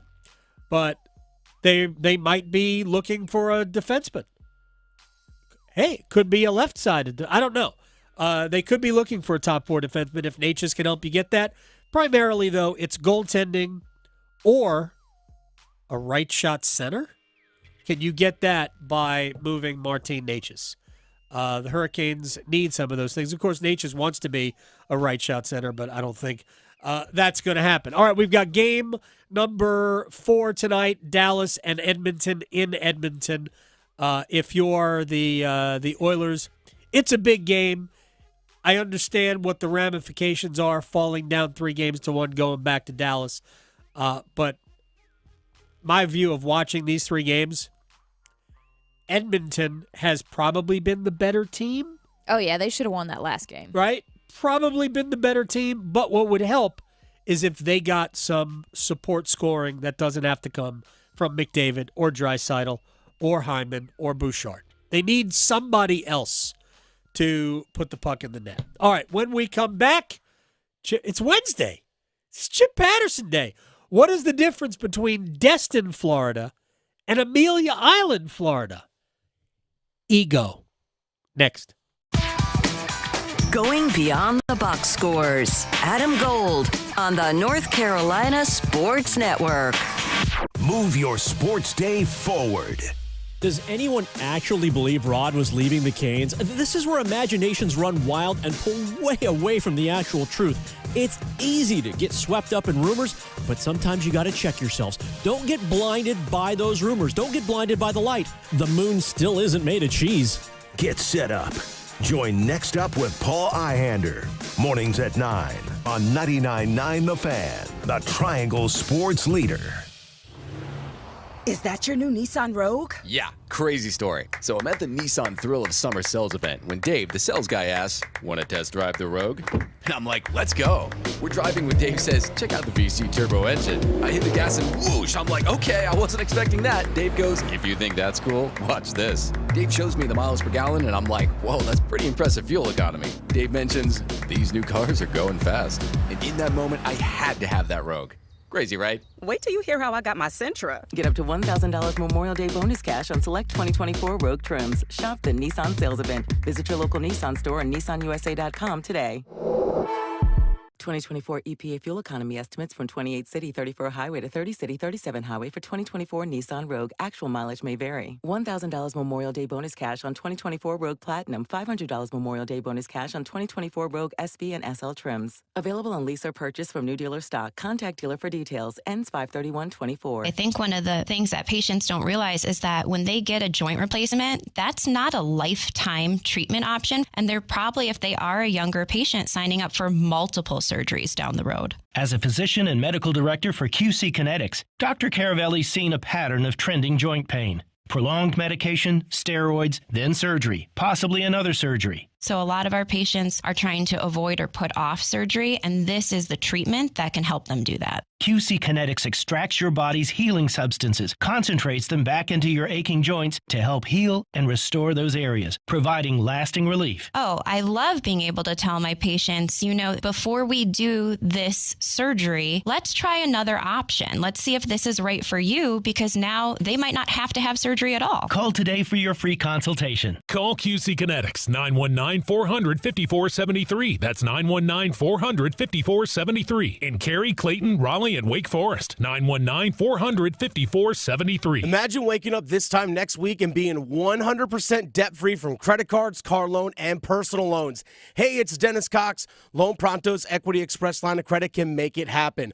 Homeowners are turning their home equity into cash almost instantly. With Loan Pronto's AI-based system, you can get approval in about 10 minutes with almost no documentation, no appraisal, and no hassle. You can get hundreds of thousands of dollars out of your home. Use that money to pay off all your other loans. The average homeowner saves over $850 a month doing this. Listen, your home value is way up. You can use that to wipe out all those credit cards. Get some money for a home improvement. Literally hundreds of thousands are at your fingertips, and approval is just minutes away. Call now, 919-381-1760, 919-381-1760, loanpronto.com, 919-381-1760, NMLS 1661781, subject to lender approval, equal housing lender. Is switching your wireless service to Total by Verizon easy? Now you can get 50% off any unlimited data phone plan. That's one line for only $25 a month, and you keep the phone you love. Hurry, this is a limited time offer. So find a store or switch suavemente at totalbyverizon.com. Offer ends July 31st, 2024. Promo subject to cancellation after 12 months. Available exclusively online and in Total by Verizon stores. Requires a compatible unlocked device and SIM. See totalbyverizon.com for device compatibility and additional details. Taxes and fees may apply. This is Adam Gold. So he's saying one thing and doing another, basically. You pointed that out accurately. Yeah. I mean, there is a little. I was having Matt Rule PTSD there. The Adam Gold Show.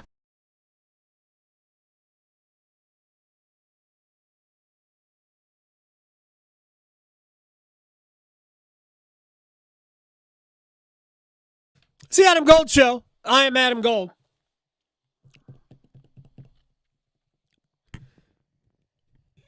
SEC meetings are going on in Destin, Florida.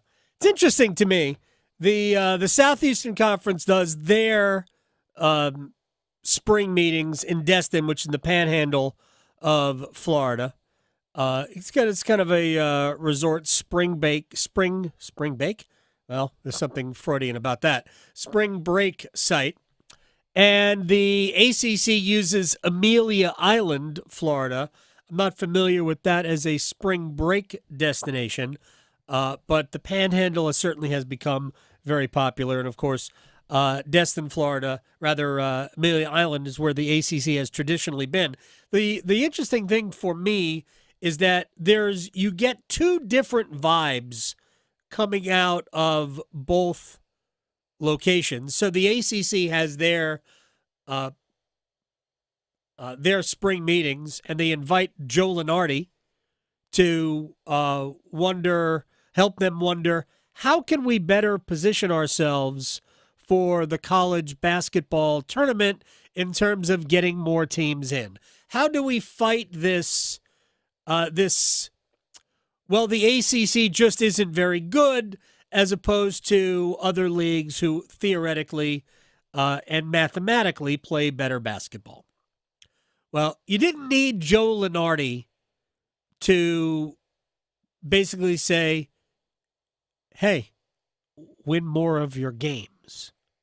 We didn't need Joe Lunardi for that. And I am not a fan of what the ACC did with regards to having Joe Lunardi there to be some sort of a coach in how you get better. It's pretty simple. It is a math problem. It was a situation where the Big 12, which, by the way, was a great basketball league last year, a great one. Nobody should ever complain about that. But what the Big 12 did was essentially build up all sorts of, rankings points, if you will. Early in the season, some of the teams had good non-conference schedules, and some did not. And what it did was ultimately allow them to have this never-ending cycle of every game they played against each other not only helped reinforce their stature in the net, but it gave them automatic quad 1 or at the worst quad 2 opportunities all year long. So it just, because of where they were at the beginning of the year, it made it nearly impossible for them to not be that at the end of the year. And a lot of that was for many of the schools playing a bad non-conference schedule, which allowed them to be ranked highly. And then you play again, these were good teams, just played non-challenging schedules. The ACC probably didn't have as many good teams, if we're being honest. But it made it look worse because the ACC scheduled a little bit better, didn't win as many of those games, so all of a sudden the ACC was ranked much lower. That the ACC was on this fact-finding mission that they didn't need to be on. Meanwhile, at the SEC, everything we hear is from a position of strength, whether that's on the field, which it definitely is in football, but also at the bottom of the ledger, where they clearly are in a position of strength economically. Chip Patterson joins us as he does every Wednesday here on the Adam Gold Show. At some point, Chip, you got to take a vacation, and I have to do the same. So let me. What's the difference between Destin and Amelia Island in Florida? The things that you are hearing gripes about and the topics of conversation, to me, are so much more granular at the SEC than they are at the ACC, and some of that's just because of like the general existential dread that seems to linger in terms of the future of the ACC that's not going to be there. But I do think that, from my position, it's almost refreshing. That there was a time where, when I started working for CBS Sports covering college football in 2010, and when we'd be at the 2013, talking about the 2013 spring meetings, we'd be talking about the hurry up, no huddle offense. Nick Saban says, "Is this what we want football to be?" And so in that sense, what are we talking about? We're talking about injury reports. And I love Steve Sarkisian saying, yes, we need injury reports when we look at the future of the sport. When we look at sports wagering, that is one way that we can, head off any kind of nefarious activity. And if coaches are being cute about it, fine them. And this is an exact quote. He said, "We like our money too." We're hearing things from the coaches that are a little bit more, not big picture, should athletes be employees, but really getting into the details of the House settlement, where they are looking at the proposal of a roster cap and essentially the elimination of walk-ons. Yes. You and I can debate, how much they're using the walk-ons as a prop for just sort of larger conversations, but still, it's just it seems as though the topics, for example, like the topics that came out of the SEC, it feel a little bit more granular, feel a little bit more functional, feel like we actually have a little bit more to debate about regarding the future of college football, where in the ACC, the unknown is the biggest character, I think, coming out of those meetings. Well, I mean, my read on what was coming out of the ACC meetings was more about survival, and the SEC was like, they didn't care about those mechanics of college athletics or college football. They knew where they were secure in who they were. Now it's all about stuff that happens on the field or things like that. One was a position of strength, and the other was a position of weakness. Well, how about Trev Alberts, the former Nebraska, now Texas A&M athletic director? College sports has never had a revenue problem. We've had an expense problem. Yes. I mean, that is somebody who is looking at the wholesale changes that are coming in terms of, 22% of your revenue now going towards athletes. And I think that's a proactive mindset. There probably has been a lot of money that's sort of been bleeding out as you're just trying to stuff it and make the budget work. Right. And, there's going to be some tough decisions that are going to be made. There are going to be people, like actual human beings, who are not going to have the exact same role or be asked to do the same thing or be compensated the same way. But that, to me, is a more realistic look at the financial challenges. Like, don't threaten the idea of cutting sports. Look at all of the different places where you're going to be able to be a little bit sharper and a little bit more prudent in terms of the money that's being spent. Because certainly, and look, I probably have been a benefactor of that. We've gotten to play some golf courses. We've gotten to go to some events. We've had some meals provided to us that are of much greater quality than I would buy myself.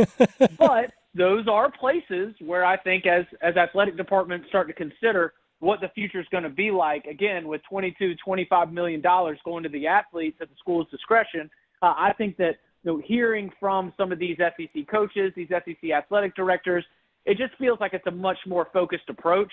And you mentioned position of strength. That probably contributes to you being able to have a focused approach. But, it definitely is a different tone for sure. Here's what you'd never hear out of the mouth of Jim Phillips, the commissioner of the ACC. I haven't had an athlete come to me and say that he wants to be taxed like a lawyer would be taxed. That's what we hear from Greg Sankey, which to me is, it's laughable in its hubris when he was asked a question about athletes potentially as employees. Like, there's a lot of reasons why athletes should want to be employees, with long-term health issues, workman's compensation, all of these. And the truth is, what's gone on at Penn State in terms of James Franklin being accused of forcing players back onto the field before they're medically ready. Now, again, I'm not saying he's done that, but there have been accusations to that. It's clear that players, football players or otherwise, have been treated as employees, and that there has to be some way to do both at the same time without Greg Sankey coming at like taxes. I'm like, you know what? If I was an athlete and I made, I don't know, $500,000 a year playing football at Tennessee, I would be okay being taxed. If I was a 19-year-old kid. To me, that was the worst thing that he could possibly say.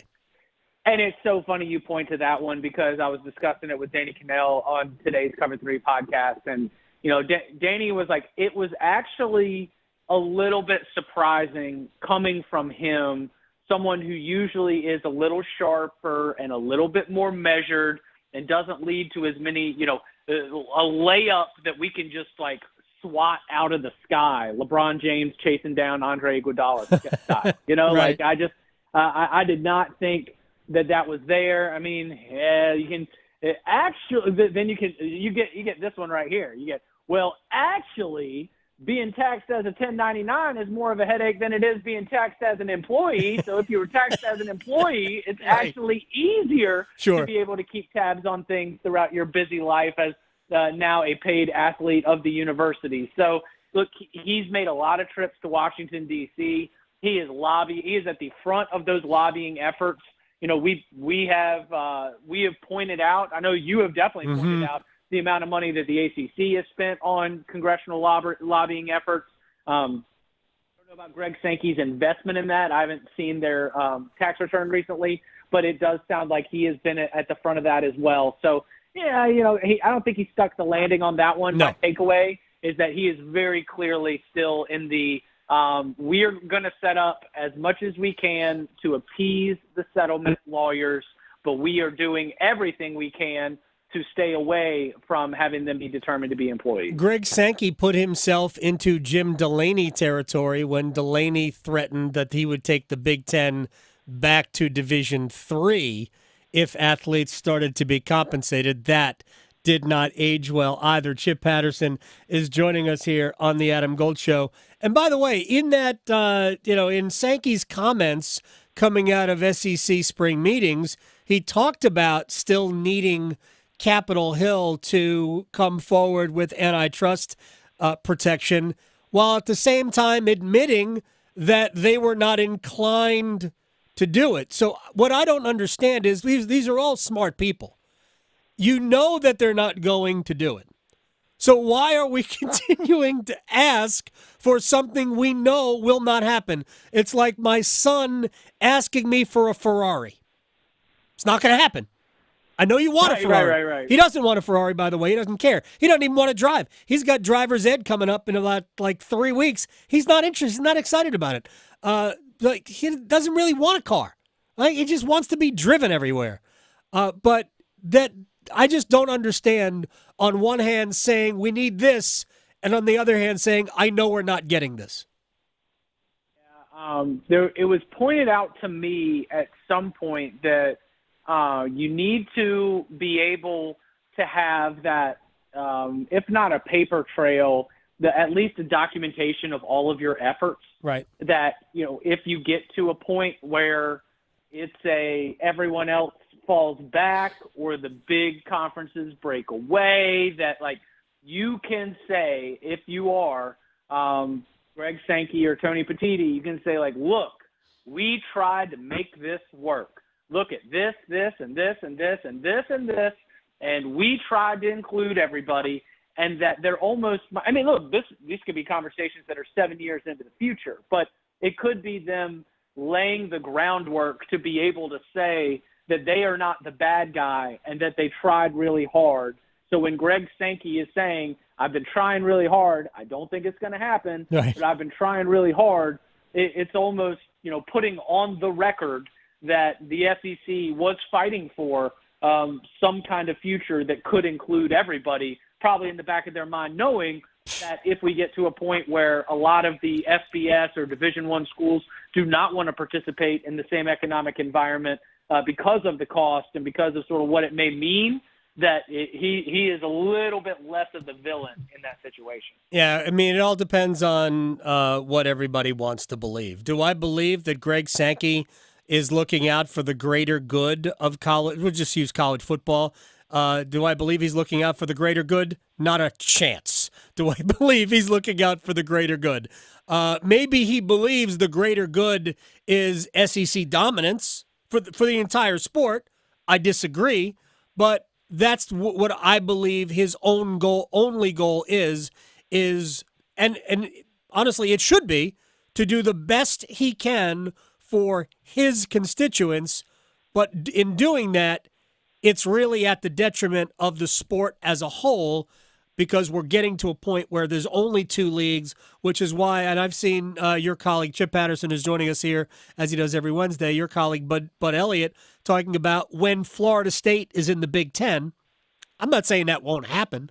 I would love to ask Bud, when is that happening? Because I, for the life of me, don't see a settlement coming between the ACC and Florida State, unless that number is massive, something that Florida State would never want to pay.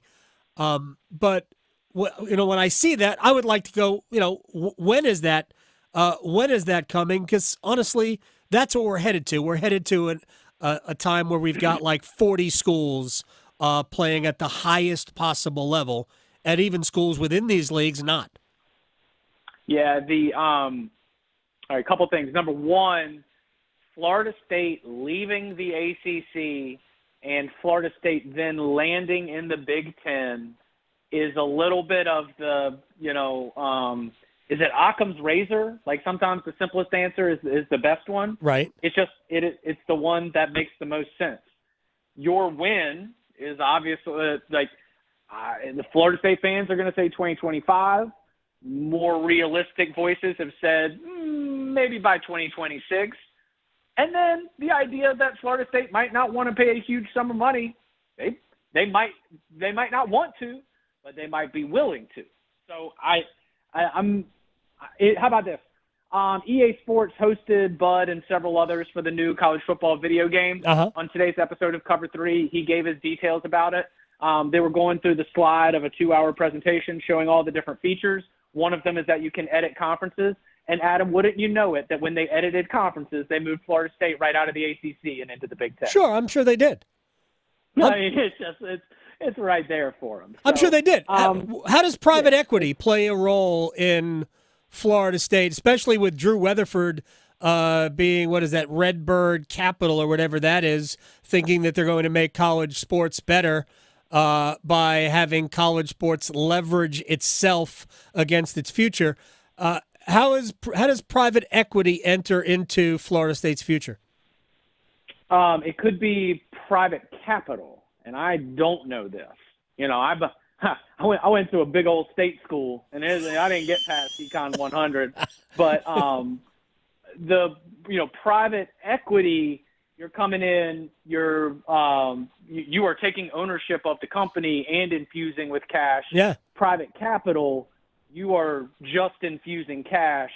And if you are just infusing cash to be able to help cover a one-time payment that will then lead to opportunities for more revenue growth, that is the thing that makes the most sense when the exit strategy has been sort of proposed to me. Like, that's the part where someone lays it out and says, hey, well, what if? And it's more of that single infusion of cash that is then, the back and forth is Florida State saying, well, if we can get over here, we've got this, this, and this that are all going to be boosted. Sure. And then that's how you be able to create your return on that initial investment. I believe that going with we now own athletic departments would be a frightening position if I was an athletic director. But, that's the private capital side just looks like taking out a loan to me. And the question is, does Florida State believe across the board that they are going to see such a surge in revenues? And there's a lot of things going on there. There's stadium renovation. There is more financial plans that are sort of going on with the idea of an ACC exit here in the next couple of years. If they believe that all of that life outside is going to lead to a big financial windfall, then they might be willing to put themselves down for a big old loan. Chip Patterson is joining us here. One final thing, and then we'll let you continue your Wednesday. So there was a rumor that Utah was going basically just to have a layover in the Big 12 and then jump to the ACC. I saw that and laughed. I mean, certainly the ACC could use more, mountain or Western time zone, Pacific time zone schools, because you've got Cal and Stanford out there on an island and nobody wants to go travel and play them.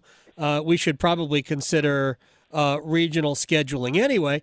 But then Utah said, no, man, we're not interested.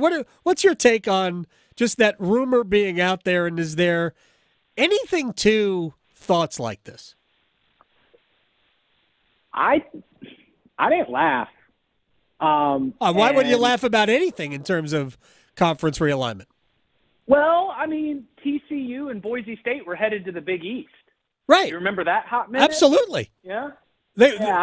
Boise was in, and so was TCU, and then they weren't. I've seen enough of these just real quick turnarounds, and there's nothing about the Big 12 in its current state that says, we are all in here together with years and years of history. Yeah. Utah specifically being the one that's mentioned, I didn't put much into this, but here's what I did start thinking about is ACC's future is still very, very possible to exist. And the idea that the ACC, if Florida State and Clemson, and let's throw North Carolina in there too, if those three schools were to leave, there's this assumption that it's just going to fall apart. And I think that there's probably other schools, and maybe Utah is one of them, that you could add to an ACC membership that would increase the, all coast-to-coast nature, that would bring on some programs that are not yet in a power conference that do care about football, and that would just give you a little bit of a strength in numbers. And you would not be obviously you would be falling further and further behind the Big Ten and the SEC, but it's not like you would be falling way behind the Big 12 in its current makeup. Right.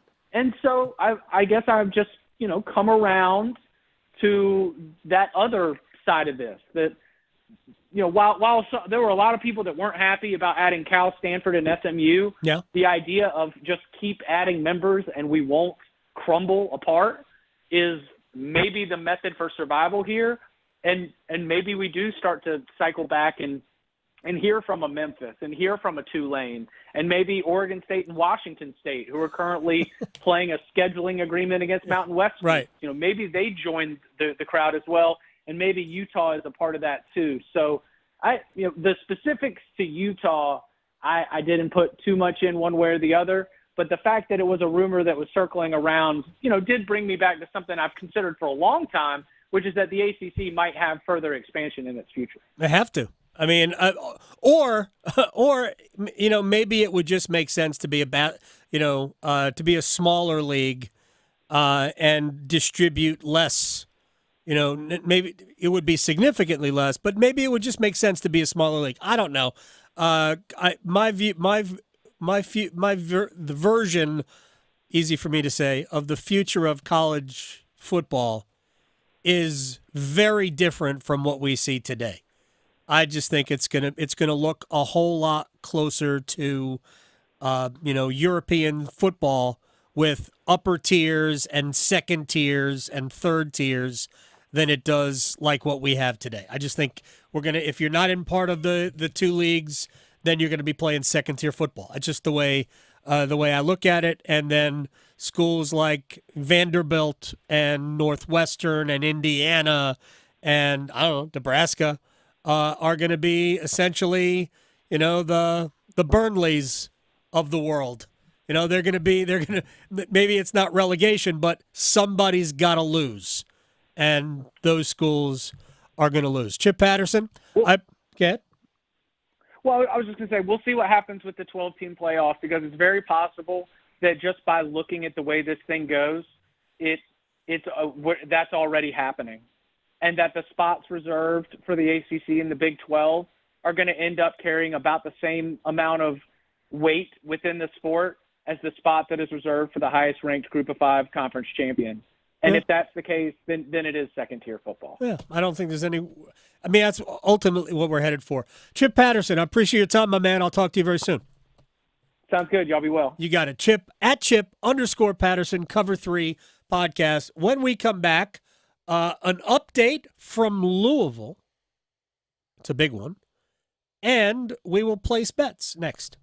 Serving it up hot and fresh every day. Adam Gold on the North Carolina Sports Network. The PGA Tour's next stars return to Raleigh for the UNC Health Championship. May 30th to June 2nd, hosted a few short miles from downtown at Raleigh Country Club. Feel the excitement watching Korn Ferry Tour professionals compete at one of the Triangle's most exciting sporting events of the year. From the stadium-style 17th hole to the expansive viewing areas, it's a fan experience you won't want to miss. Great golf and great food from Empire Eats Restaurants and Two Roosters Ice Cream. Get your ticket today at UNCHealthChampionship.com.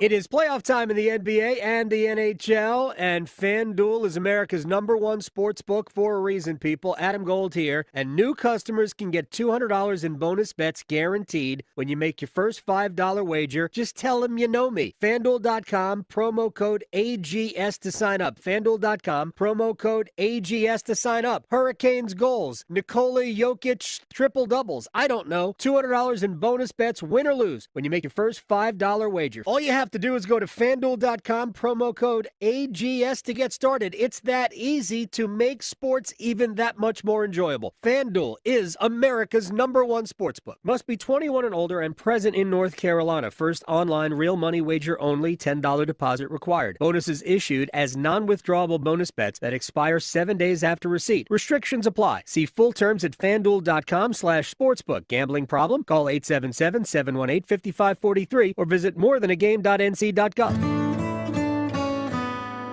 It's the first day of the first grade, and she found a new best friend. It's a laid-back Sunday afternoon you wish would never end. The homemade taste of Bluebell and good friends gathered round. The good old days are being made right now. Grab a frosty mug and try the newest flavor from Bluebell, A&W Root Beer Float Ice Cream. A creamy vanilla-flavored ice cream swirled together with an A&W Root Beer flavored sherbet. A new way to enjoy your favorite root beer float. The good old days are being made right now. The good old days are being made right now. Look for Bluebell ice cream at your local grocer and pick up your favorite flavor today. Think it's too pricey to pursue your interest and earn a degree? Well, if you're a North Carolinian from a household making $80,000 or less, think again. The next NC Scholarship could cover more than half, if not all, of your tuition and fees at any NC community college or public university.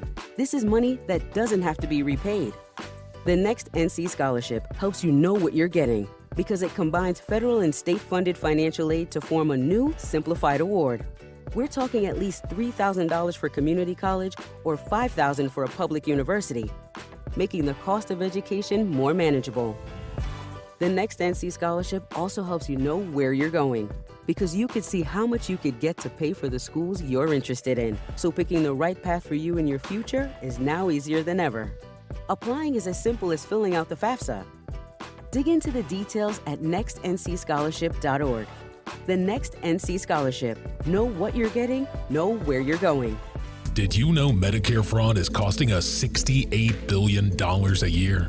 The NC Department of Insurance Senior Medical Patrol Program's goal is to reduce Medicare fraud, waste, and abuse. If you suspect any billing or Medicare fraud issues, we're here to help. Contact SMP today at ncshiip.com or call toll-free at 855-408-1212. Project supported by grants from the Administration for Community Living. Contents do not necessarily represent official views of, nor an endorsement by ACL, HHS, or the U.S. government. This is Adam Gold.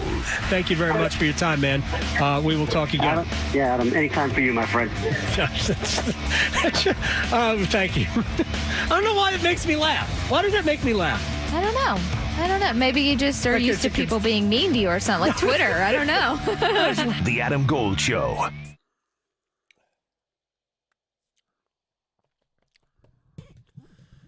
It's the Adam Gold Show. I'm Adam Gold, Victoria, producing the program.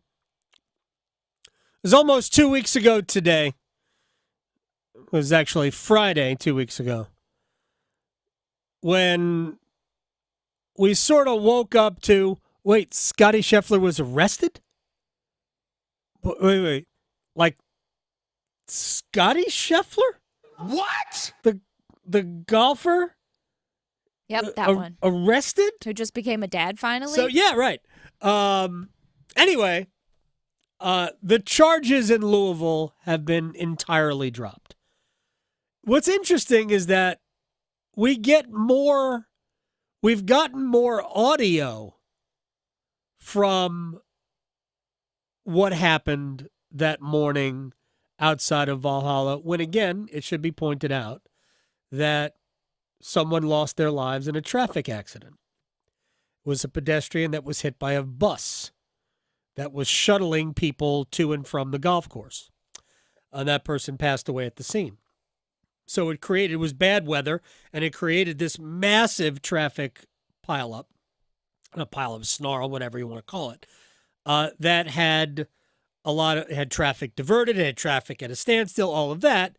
And that's what led Scheffler to sort of circumvent traffic to get into the entrance of the club. And without getting into great detail, clearly there was a police mishap in that body cam footage was not available because the officer, it either malfunctioned or the officer chose to not turn on his body cam. And it's supposed to be, the regulations are that any official business, any official police business that an officer is involved in, his body cam must be on. Well, it was not in this case. The arresting officer, who, it should be also pointed out, had a history of not spectacular behavior as a Louisville police officer, which, frankly, isn't a shock to anybody. But that this officer didn't have his body cam footage on, they claim malfunction, not properly maintained. And Scheffler was charged with, multiple crimes, one of which was a felony of assaulting a police officer. Well, today, all of that was dropped. There are no charges now pending against Scotty Scheffler. That has all been dropped. But in the video or in the audio, and there is video with it as well, but you really hear the audio is Scheffler is admitting that I should have done this, I shouldn't have done that, all of that, which might have helped to make the officer's case, but again also shows that this was not handled well. It was as though there was a different officer who was questioning him at the time, and the officer was kept interrupting Scheffler. It did appear to be somewhat of a misunderstanding. It also appeared to be poor police work at the same time. Scheffler insisted that, yes, I didn't know who the person was. I thought he might have been just a security personnel, like the people who man the gates at a concert, because they also wear yellow jackets. It's 5:30 in the morning. It's dark. It's raining. There's traffic everywhere. Scheffler is trying to get into the club because he feels like he's late because of all this traffic issue, right? So he's a little bit amped because he wants to go through his normal routine. And some people don't do well if their normal routine is impeded. So Scheffler's not in the sharpest frame of mind, and he's not sure what's going on. And all of a sudden, somebody reaches into his car and hits him with a flashlight, he said, right? So there's a lot of things going on. I'm not saying that Scheffler is not at fault. I'm sure that all of you said, Scotty, just obey what the officer tells you to do. I'm sure that was going through the mind of every golf fan, right? Because that's what we've heard forever. Just whatever the officer tells you to do, just do it. But Scotty wasn't sure that it was a police officer, is what he said. Anyway, video comes out today. The audio comes out. There was a lot of bad communication going on. I'm glad because it seemed frivolous to do all of this stuff. But again, the officer did suffer an injury. Don't know how extensive the injury was, but we know that his pants were ruined. So Scotty owes the Louisville Police Department $80. $80 for the pants. I don't know. All right, let's stretch.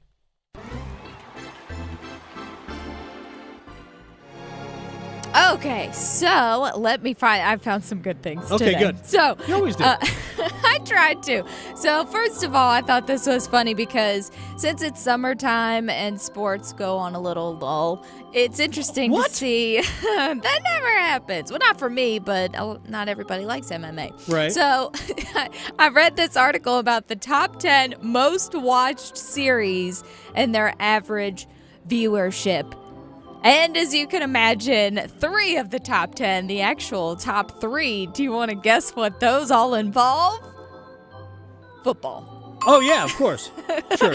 Sunday Night Football is actually number 1. Yeah. And it's at 19.4 million. Sure. Monday Night Football is the next with 11.98, and then Thursday with 11.97. So that doesn't even count the Sunday afternoon games. No. Which I guess are not considered a primetime show. Yeah. This must be all primetime. Mm-hmm. Actually, the Sunday 4 o'clock game is the most watched. Right. Yeah. It's crazy. Yeah. So, yeah, football rules everything. No one's surprised at that one. What you might be surprised at, though, okay, the USPS wants you to get a larger mailbox. I don't know if you've seen this now. Okay. But they are asking that your curbside mailbox become larger. And they want this because they say, quote, it needs less for notices that they have to leave when the post office comes to deliver a package. They feel like a bigger mailbox would be helpful, leaving your packages there. I know my personal experience. First of all, I would just like to get the right mail. Sure. That would be great if we could actually get our right mail. That would be awesome. Not to say our post office isn't awesome. Everybody does a great job. It's just, it's difficult to put it in the right spot. But also, I don't know. I mean, what is it really that far to go to? I don't know. But they want this thing to be huge, massive. 14 inches wide, 16 inches deep, and 12 inches high. What do we do? That's a locker. That's not a... That's 14, what's that again? 14 inches wide, 16 deep, and 12 inches high. It's like an old, milk box. Where they just, when they used to deliver milk. It's nuts. I don't know. So they're not enforcing that just yet, but just be aware that this could be a thing. So yeah, all right. You're going to have to go get a little locker for your mail. But hey, maybe you could buy one with bets. Place your bets. Place your bets. Here we are. I bet you slice into the woods $100. Gambling is illegal at Bushwood, sir, and I never slide. Okay, you can owe me. I owe you one. All right, let's have a little fun. Again, if you missed it at the beginning of the show, why do I not put real units on my fake unit? I don't know. That's because you have Carter an account Bank- at MGM. I I know. Carter Verhaeghe, it was an anytime goal scorer. It did go into overtime. The Panthers did win, but I took the over because, I don't get it. They psyched me out last game. But today, Stars, Oilers, I think it's a Draisaitl day. Give me Draisaitl anytime goal score plus 130. All right, we're going to do this. Edmonton's going to win even the series, so we're going to take Edmonton, but we're going to have a little fun and attach it to an anytime goal scorer, Dylan Holloway, who is plus 500. Parlay that at plus 706. I like that. Holloway has been dabbling and showing up these games. Yes, he has. I like that. I'm going to go with, and this is a total guess, highest scoring period. Why not second? So we'll go with that, plus 230. All right. I will just point out to your, and this will be the last bet here, to your there's nothing going on now in sports. We have College World Series softball. We have College World Series baseball. The Olympics, Wimbledon, French Open, Copa America, the Euros, the soccer tournament, which is coming to Cary starting next week, and the World Cup of Cricket, which starts Saturday. Oh, boy. Yes, the United States. Do a flyer, plus 20,000. That's worth $1, plus 20,000. Raleigh to Boone, Charlotte to Chapel Hill. Your Carolina is covered. Adam Gold on the North Carolina Sports Network. You're listening to the Financial Safari News Network. From Coach Pete's Money Desk, America's Wealth Coach, Coach Pete DeRuta. Coach, what is true diversification? Diversification means not having all your eggs in one basket. So somebody once said, I'm diversified, Coach. I have 5 different mutual funds. And when I looked at the mutual funds, each mutual fund had the top 10 holdings were basically the same. They all had the Apple, the Microsoft, the NVIDIA, that kind of thing. So that's one side. There's diversification between risk, safety, and income, though. You need to have some risk. And as you get older, you need to tame the risk down more into safety. And after you reach the financial red zone, over 52, you need to know exactly what your income's going to be based on the money you have put aside. So we have growth, protection, income accounts where you can grow your money, protect your money, give lifetime income. Find out what your magic number is by the income number, by what you've already put aside. So call right now. We'll put together for you your very own customized lifetime income plan. 888-456-7577, 888-456-7577, or text ZONE to 600-700. Investment advisory services offered by Capital Financial Advisory Group, a North Carolina registered investment advisor. Sanja loves to bathe, but her feet, they were throbbing. Then one day, I found a solution. Arch supports from the Good Feet store. Have foot pain? Good Feet could help. You too can live the life you love with Arch supports from the Good Feet store. At Ram, all we do is trucks. And now during Ram season, all we do is offer great deals on our trucks, including Ram 2500 and Ram 3500 heavy-duty pickups. Or get a great deal and drive home the 2024 Ram 1500. It's the most luxurious Ram 1500 ever, based on standard and available features offered. Ram 1500 also has purpose-driven technology and advanced safety and security features for enhanced maneuverability. And right now during Ram season, it's the perfect time to get one. Hurry to your local Ram dealer today. Ram is a registered trademark. Nothing makes being outdoors better than having the right gear and the right crew. So here's an idea. Let Mountain Dew supply the gear and you bring the friends. Because when you buy specially marked multi-packs of Mountain Dew, you can collect points and earn epic limited edition outdoor gear. So buy Dew, collect points, get gear, and get outside with Mountain Dew outdoor gear. Open to legal U.S. residents 18+. Subject to program terms at dewoutdoors.com and 12/31/24. Void or prohibited. For a limited time at Circle K, get 3 20-ounce ice-cold Mountain Dews for only $5. Only on the Inner Circle app. Do the Dew. It's bow time. Listen up, because we've got some big news to share. You might want to sit down for this. Bow Sauce is back at Bojangles. If you think you missed it, just imagine how our Supremes must have felt. Because there's no better sauce to pair with our crispy golden chicken Supremes. They're already boldly seasoned to perfection, but add Bow Sauce and you can taste a truly legendary combination that will make you want to yell, "It's bow time." So don't wait. Grab a Supreme and dip into some Bow Sauce. It's bow time. There's no time like bow time. Time to stop whatever you're doing to satisfy your craving for flavor with a Bojangles Chicken Supremes dinner. Choose a 3-piece or 4-piece Supremes dinner. Get your choice of fixin', a biscuit, and legendary iced tea. And don't forget the sauce for dipping, because Bow Sauce is back. That's right, Bow Sauce is back. Hungry for flavor and value and love the Bow Sauce? Then it's bow time. If you want to save time and money and make your life better, Dr. Lori Travers at Travers LASIK is exactly what you contact lens wearers have been looking for. 20/20 vision awaits. 5 minutes per eye, 919-510-6830. Dr. Lori Travers is the only LASIK specialist in the Triangle. You can get the consultation for free. Go to TraversLASIK.com. Travers LASIK. And right now you can save $1,000. Travers LASIK. See what you've been missing. This hour of buzzer-beating, nail-biting, edge-of-your-seat sports action on 99.9 The Fan is powered by Ritchie Law Firm Injury Lawyers. Visit GotBryan.com. That's GotBryan.com. WCMC HD1 Holly Springs. Take us with you on radio, web, app, Alexa, and YouTube. 99.9 The Fan, the Triangle Sports leader. Edwards off a screen, keeps the dribble, moves to his left, shot clock at 5. Edwards rocking it, now driving, spinning, leaning in, puts it up and banks it home as the shot clock expires. Sideline near side, finds Doncic, turn and shoot, missed the 3 on the right wing. Rebound Washington, Irving in the corner. Washington left wing with 5 seconds, his 3, no good. Doncic got the rebound, he gets it blocked, and the game is over, and the Minnesota Timberwolves stay alive.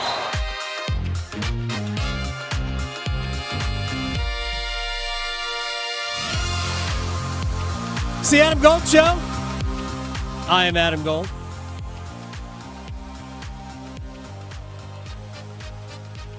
Victoria producing the program. Panthers are still going through OTAs. I don't know what's going on. Like there was actually a movement to, obviously wouldn't take effect this year, to eliminate some of these spring events, mini camps, OTAs, things like that, but just extending training camp. You're more of a football, I mean, I'm a football fan, but I mean, a lot of this stuff I find unnecessary. Would you be in favor of the preseason starting earlier? Or do you like these OTA things? I mean, I usually miss football, but I'm not a big preseason person in general. Like I could. So none of it. Yeah. Like show up when the season starts. That's what we want. Pretty we much. don't care. My overall distaste for it really comes from, why are we practicing football? What is this, May 29th? Yeah. Why are we practicing football on May 29th when nothing happens until September? Right. Like, I could get it in July. Sure. Let's get you don't really need 2 months, but 6 weeks of run-up to the start of the season. I get that. Mm-hmm. Yeah, probably 6 weeks is probably too much, but okay. You don't want to get hurt before the season even starts. Right. Baseball starts, spring training is like late February. Pitchers and catchers always report earlier because it gives them more time to hurt their arms. We need that. And then you get into the spring training, and then, of course, everybody's done with it about 2 weeks prior to the season starting. But there's a ramp-up period there. Basketball, man, it's the shortest preseason. Hockey is the same way. We're going to cram 6 preseason games into 10 days. Then we're going to sit around for a week. Then we're going to start the season. Right. Like, we don't need that. No. Hockey will report to training camp like the 3 weeks into September. Mm-hmm. 3 weeks later, we start the season. We don't mess around. We just, let's go. Mm-hmm. Football, we have to do it all year. Yeah. Yeah. What? I know. Why? I just don't like Why? And it's just more time for people to get hurt. Well, yeah, that's my thought. Like, why? I want it to count. I mean, be out there for it to count. I don't know. So the Panthers are going through stuff, and that will come up in Wall of Sound. The Wall of Sound is a function of this studio. There's no doubt about it. All right, we also will hear from Don Waddell in a few minutes. Is the man in charge of the hockey operations in Columbus for the Blue Jackets. Before we get to that, Dave Canales met the media today. Before we get to Dave Canales, same position group, Xavier Leggett I don't even know how you pronounce his name anymore. Liggett, I think. Liggett. I have to keep thinking. Everybody else keeps saying Liggett. My problem is I'm ruined because I've heard it the wrong way first, and so now I will forever want to say it the wrong way. I want to say Liggett. Yeah, Liggett, I think is right. Everybody we talk to says Liggett. They're wrong. Okay, there you go. I appreciate that. Anyway, Xavier Liggett did not practice today because he has a hamstring issue. I just saw. Oh my I wish gosh. Victoria was on camera there. We have to have. Man. There's got to be some record of that Victoria on camera. My face. Because She's totally deflated. Like, are you kidding me? I know, not again. We got to stop this with injuries. Anyway, so yes, he has a hamstring issue. They held him out of this afternoon's workouts for precautionary measure. All right. After the workouts were over, Canales went and talked about another wide receiver. Remember Terrence Marshall Jr.? To kind of get his footing with the previous coaching staffs. What are some of the things you've seen from him early on? Yeah, he's been reliable. He's doing what we're asking him to do. He's running the right routes. You can see that this is a big man with speed in there, and I think that the more comfortable he's getting with our system, with our concepts, the faster he looks. And so, I'm really curious to see where he takes that this year. I know that he's had a couple of years here and really hasn't produced to the potential of what people might think. But hopefully we'll create an environment where he's able to get onto our offense and be able to show us something, especially when we get into more competitive settings. That's fine, man. Can Terrace Marshall Jr., who was a second-round pick back in the day, can he develop into, part of your receiving core where he's good, where he can get down the field? He's not a small guy. No. Right? That would be really good. So, you have their existing wide receivers from a year ago. You add Deontay Johnson to the mix. You have Xavier Liggett as long as the hamstring's not an issue. We have Jonathan Brooks. Yeah, well, that's running back, but I'm talking about pass. Well, right. But Brooks should be able to be options, part of the passing game, right? Look, I'm not trying to be overly optimistic here, but maybe Dave Canales can be more than just the quarterback whisperer. Maybe he can get some players who have not been able to break through to become legitimately part of the equation. And hopefully they'll be just better, even marginally better at a few different spots, and that will just add to the whole puzzle where Bryce Young doesn't have to rely on just Adam Thielen. And wouldn't it be great if Adam Thielen was able to be a 45 to 50 catch guy, as opposed to we got to throw it to him 90 times every single time, right, to have a chance. That would be very nice. Don Waddell, who is now leading the Columbus Blue Jackets hockey ops department, he met the media today on why he left Carolina. The best way I can always say is you just feel at times it's time to make a change. And, when I made a decision to step down there, I wasn't sure exactly what my next move was going to be. And I knew Columbus obviously had an opening, but I didn't know if Columbus would have interest in me, and I didn't know if I'd have interest in Columbus. And so once I stepped down, I had contact from 3 teams, and Columbus was first conversation I had with Mike was very enlightening because I know Mike, and so when I came in here, the decision for me was easy, and then they had to make a decision from Mike and the ownership to move forward. So I think it was just time for me to move on. I don't really have, we're in the middle of a development there, a $1 billion development, and running the hockey team in the building and everything. It was just, it wasn't the work. It was just, I just felt like I need to move on. All right. Don Waddell was being kind. Yes. I don't believe he was being 100% candid. Right. Because he doesn't have to be. No. My read is that Waddell, as president and general manager of a hockey team, which is the same exact title he has in Columbus as he had in Carolina, that you should have more control over everything that goes on. Jim Rutherford was president and general manager of the Hurricanes when he was here, and Rutherford had a say in everything. And here, Waddell had a voice. Once again, I will say this is not a criticism. It is simply a statement of fact. Waddell's voice was just one of many with the exact same authority as an Eric Tulsky, a Darren York, or whoever else was part of the decision-making process. And that is to advise Tom Dundon. But ultimately, all of the decisions are made by the owner here. And it's not like he just goes, well, that if Don says it's the right thing to do, then we're going to do it. Tom might say that, but that's not the way it was. On top of it, and there's no way of knowing, at least double, maybe triple the compensation. That's a lot. Yeah. That's my opinion of why Don made this move. Yeah, that'd be hard to pass up. Anybody would think 100%. that. Now, good luck turning Columbus. I'm not saying that to be negative. Good luck turning Columbus into a consistent winner.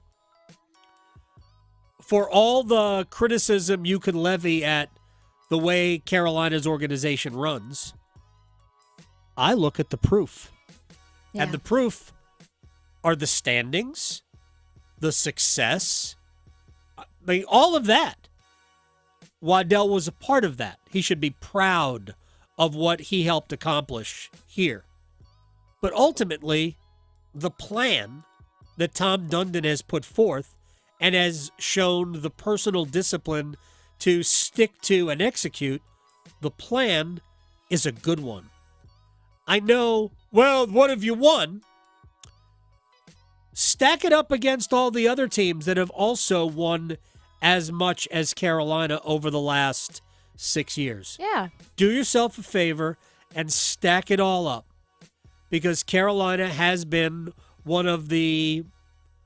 easily one of the 10 most successful franchises in these last 6 years, but it's well beyond just being a top 10 team in the league. Yeah. It's a lot closer to 4 or 5 than it is to 10. Right. So I'm not complaining about what Dundon has done and what Don Waddell has helped him do, but I wish him the absolute best. Don is a wonderful guy, and I wish him luck in Columbus. All right, when we come back, Kanata Edwards on the NBA's, Final 3, since we already know Boston is through. We'll talk a little bit about the Celtics and what they're going to do for the next 10 days. And can Minnesota pull this off? Next. Serving it up hot and fresh every day. Adam Gold on the North Carolina Sports Network. Evan, Canty, and Michelle are unsportsmanlike. Do you think it's fair to say that regardless, Anthony Edwards has already taken that moniker face of the league and run with it? I guess when I think about it, I think of regardless of the matchup, is this person who I'm going to revolve my night around? Am I going to say, oh, Luka's playing, I need to make sure that I'm sitting down to watch this game? Because No. I feel that way about Ant. Mornings from 6 to 9 on 99.9 The Fan, the Triangle Sports Leader. The Adam Gold Show. I tweeted one out last night. Mike Breen told a story about Walton taking Breen's dad, who served in World War II, to the Midway Museum in San Diego. There were so many great stories about Bill Walton. In so many ways, it was sad that he's gone. Sure. But it was almost an uplifting Yeah, it's definitely feel to all like of it. The Adam Gold Show, weekdays starting at noon on 99.9 The Fan. Adam Gold here from my friends at FanDuel, America's #1 sports book, with a great offer for you. If you sign up today using my promo code, go to FanDuel.com, promo code Adam Gold, FanDuel.com, promo code Adam Gold. Make your first $5 wager. We'll send you $200 in bonus bets, whether or not you win that $5 wager. And maybe you like World Cup of Cricket opening match, Sri Lanka and South Africa. Sri Lanka and South Africa should be a barn burner. Sri Lanka plus money. Could be an upset in the making. FanDuel.com, promo code Adam Gold. FanDuel.com, promo code Adam Gold. $200 in bonus bets comes your way when you make your first $5 wager. Must be 21 and older and present in North Carolina. First online real money wager only. $10 deposit required. Bonuses issued as non-withdrawable bonus bets that expire 7 days after receipt. Restrictions apply. See full terms at FanDuel.com/sportsbook. Gambling problem? Call 877-718-5543 or visit morethanagame.nc.gov. If Heineken Silver was a 60-second radio ad, it'd tell you all the stuff you need to know in only 30 seconds to keep things light and refreshing. Seriously, time me.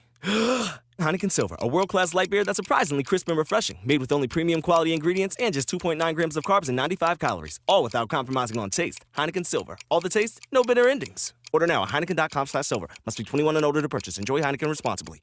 Whew, 30 seconds, that's it. Done. Peace.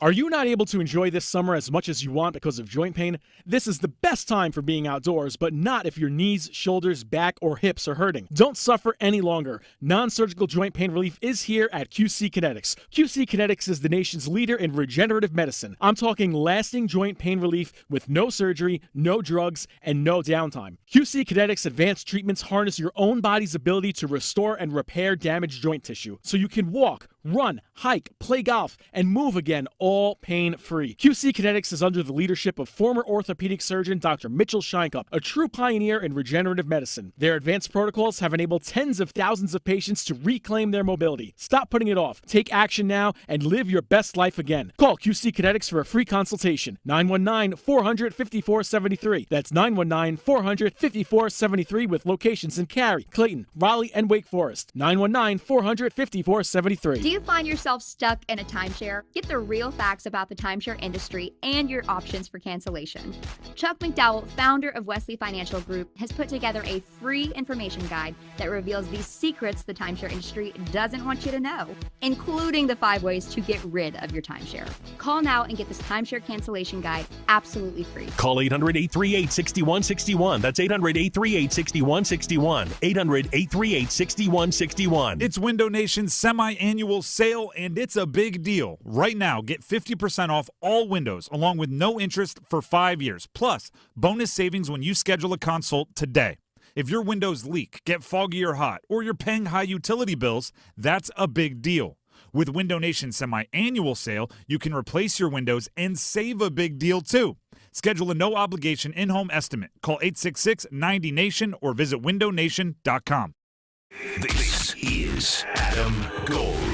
Please let the coach and GM pick this year. Right. And they put this on the sign outside of the restaurant, and I guess David Tepper actually went inside this restaurant. Do you know that there is security video of that visit? Wow. The Adam Gold Show.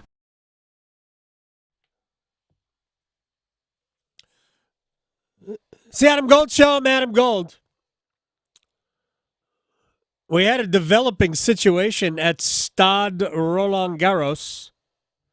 The top seed, Iga Swiatek, was facing a first-round exit from the French Open at the, I guess, racket of Naomi Osaka, former world number one, who's been on and off the tour with health issues, both physical and mental. But Osaka was serving for the match in the third set, but was broken, and they are now back on serve. Swiatek is serving at 4-5 in the third set. So that could have been, it was brought to my attention by my buddy Ken that Naomi Osaka was plus 1,100. Really? Yes. Like a former world number one. Wow. At plus 1,100. Wow. Clay not her surface. Yeah. But Naomi Osaka, when she's at her best, is one of the truly game-changing players in the sport. That's like Scotty Scheffler still being plus anything. And she wasn't even in the back of a police car. Exactly. All right, let's Let's go to my man, Kanata Edwards, at Not of the Scribe on Twitter. We'll talk a little NBA playoffs, and maybe we'll throw in something else because he is a smart man, and I value his opinion on all things that concern life. But let's bring him in from CBSSports.com. Not of the Scribe. All right, sir, are the Minnesota Timberwolves still in this? I know they are, but are they really in it, or did they just delay the inevitable by a game? You got to tell me where like the health of Derek Lively, like for Game 5, because quite literally, if he's not playing, and typically we see this with NBA players, it's about a week you miss with a concussion. So I'm not assuming he's playing Game 5. So by definition, I am just going to say the Minnesota Timberwolves are still in it, especially if Karl Anthony Towns shows up for work again like he did last night. He did show up for work. So I talked about this yesterday. My read on the Timberwolves was that, it's one thing when you're not supposed to win. And I'm not saying they were not supposed to beat Denver, but I don't think many people really gave them a great chance going into that series against the Nuggets. So you are playing a little bit. It's us against the world. Everybody counted us out. We hear that all the time. And then you get into this series with Dallas. Not to say that they were an overwhelming favorite. I think most people thought it would be a good series. It seemed like they were a little bit shook by the bright lights, and all of a sudden, there are expectations that maybe weren't there beforehand. But they played well. They were in every one of these games, but really without great contributions from Anthony Edwards and Karl Anthony Towns. I'm just curious, maybe if they found their legs, even with Derek Lively, this could be a long series still. I can see it. I can honestly see it because you see the clips that are floating around the internet of Kyle Anderson helping Anthony Edwards make plays late. Like, there's a lot of this that we kind of have to remember that this is still a relatively young team for in some instances. Like, Rudy Gobert is 30. Karl Anthony Towns is 29, I understand, but Anthony Edwards is still 21, 22. McDaniels is still 23, 24. The guts of this team, Naz Reid is still under 25. Like, there's a lot of this where the guts of this team has really never been there before. And for the first 3 games, they really did act like it. And unfortunately, all we ever did, and by we, I mean like fans and media, all we ever did was blame Rudy Gobert for getting cooked by one of the best perimeter players in the world. Right. It's like it's all Rudy Gobert's fault. Like the Timberwolves are going to win or lose. I mean, they need contributions from other spots, but they're going to win or lose based on the performance of their 2 best players. And for the most part, through the first 3 games, in spite of the fact that the series was really close, I mean, you could argue that Minnesota probably should have won Game 1, right? I mean, we were if not Game 2, right? Absolutely. So this really could have gone either way if Dallas, and especially if Derek Lively, who I have been absolutely in love with watching the way he has contributed to what Dallas is about. If Minnesota wins Game 5 at home, I give them a great chance to win Game 6 if Lively's not there. As you should, because I think Lively is the difference. But also I would point out is I think that the Minnesota Timberwolves have found a way to at least somewhat slow Luka down. If you look at what Kyle Anderson has done on Luka, Luka's only 3 for 10. Now, granted, that's still a decent percentage, but when you're talking about the torrid games that this man had for the first 3 games of the series, you'll take anything. And more importantly, like, we're starting to understand that Kyle Anderson is one of those that is very, very important when it comes to the just overall flow, to where there's a part of me that thinks he probably needs to be the backup point guard the way this is going, because it looks like a lot of people that aren't really sure of where to go and need direction, and you can't always be Mike Conley Jr. Right. Even though that the press conference after the Game 4 win was just awesome. Anthony Edwards is just super entertaining at all times. Kanata Edwards, not on the scribe, is joining us here on the Adam Gold Show.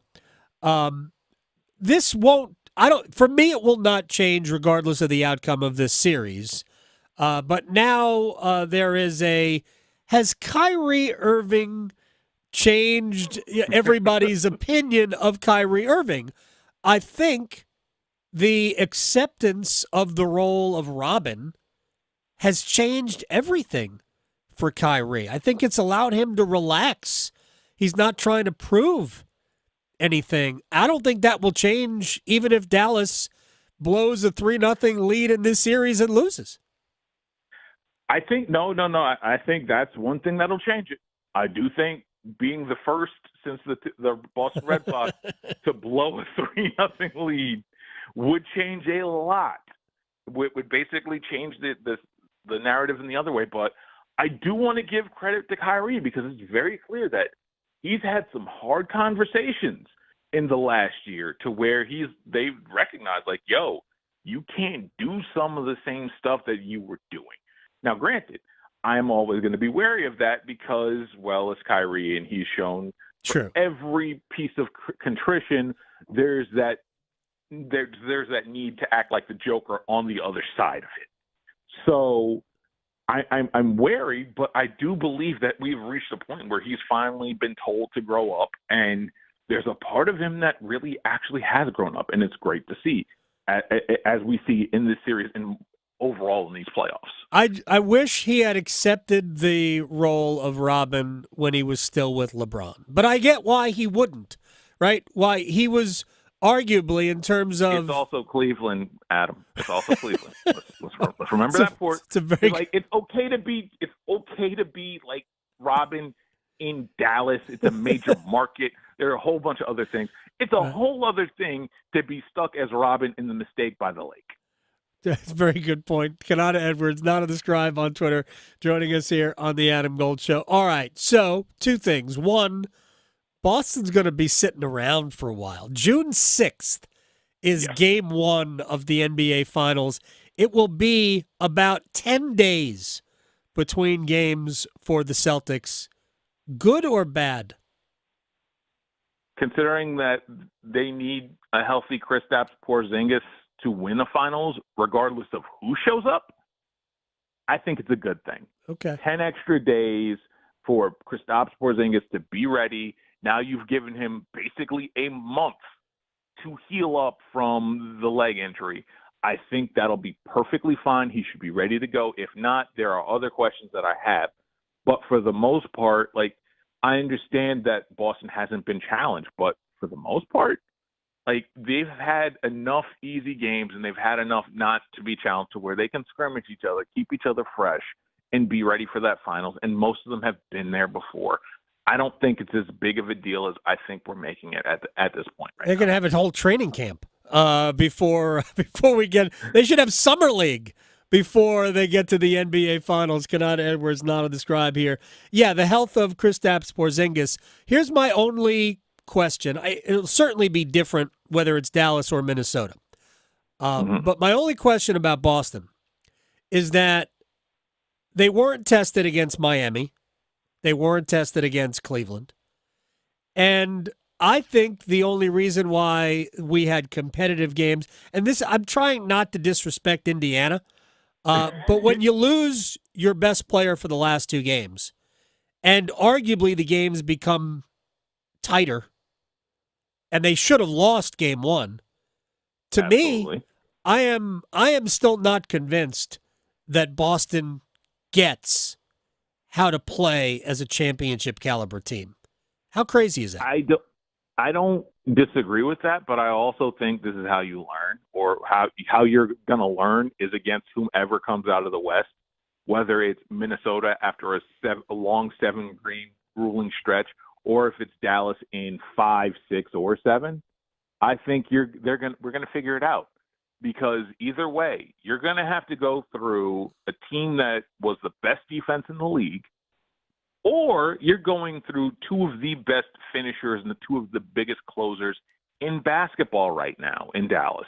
Like, I think we're going to figure it out. And if they don't figure it out, then we're going to have even more questions about Boston until someone comes up from the East that is actually healthy and knocks them off.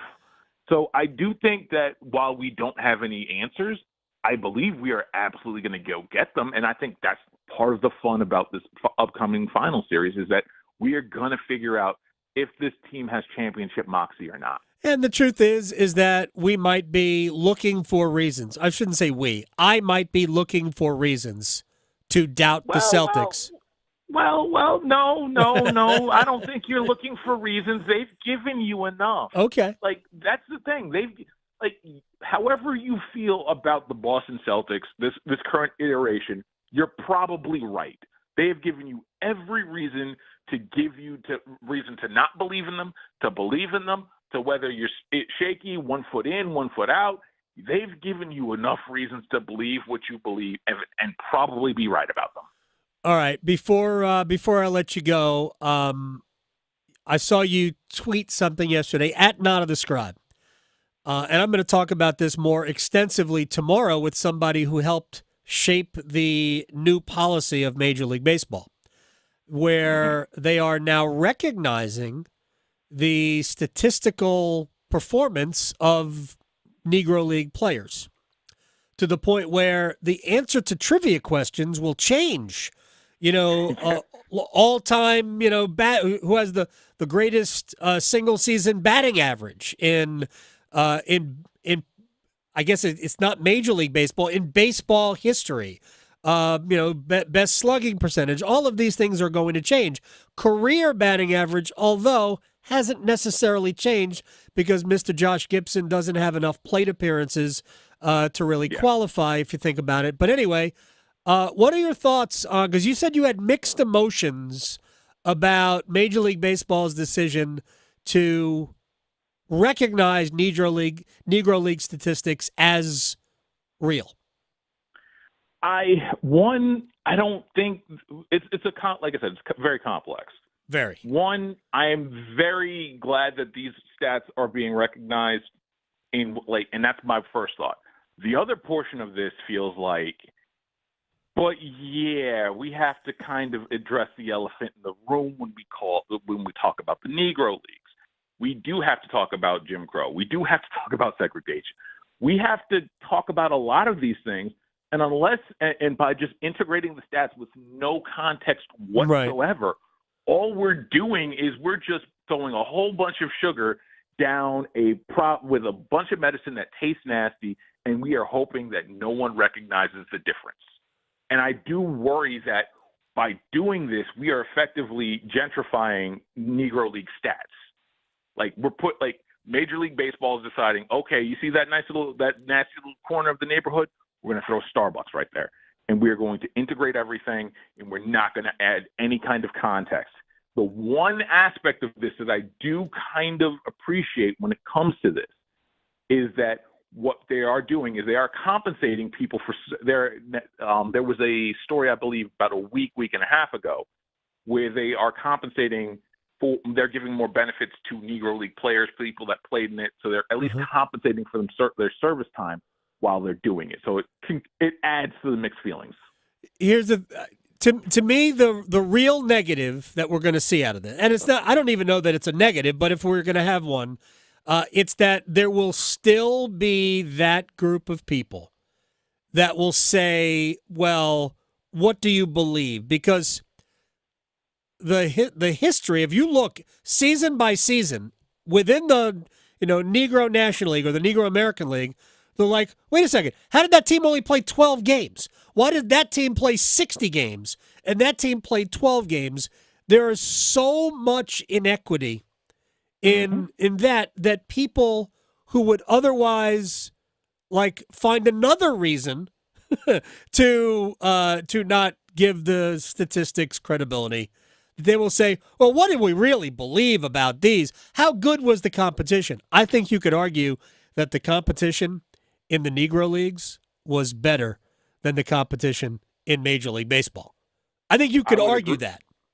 I would agree. No, I'd honestly agree. You know what would probably back your fact up on that?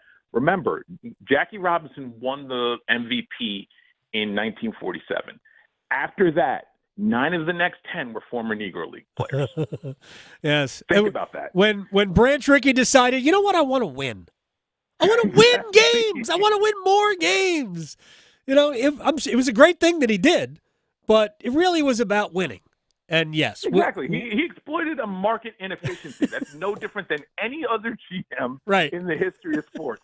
I'm going to find these players that are undervalued. I'm going to pay them probably under market value, and I'm going to bring them up. And you know what I'm going to do? I'm going to win because no one else is seeing this market inefficiency. It's almost like letting the data speak for itself and not letting your mind be clouded by other things might actually help you. It's funny how that works, though, Adam. It is funny.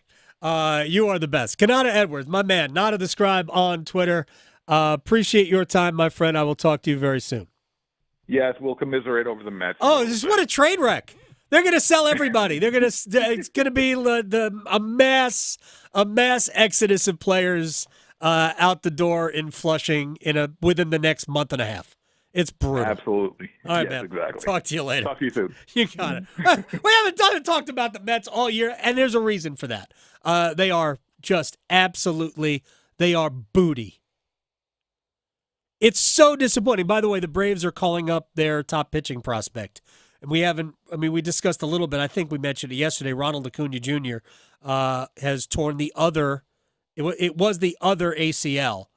Not good. No, obviously not. And somebody's on Twitter told me that if you have one ACL injury, you're more prone to do the other. I don't know that to be true or not. I just know that there's a lot of athletes that tear an ACL and don't tear the other one.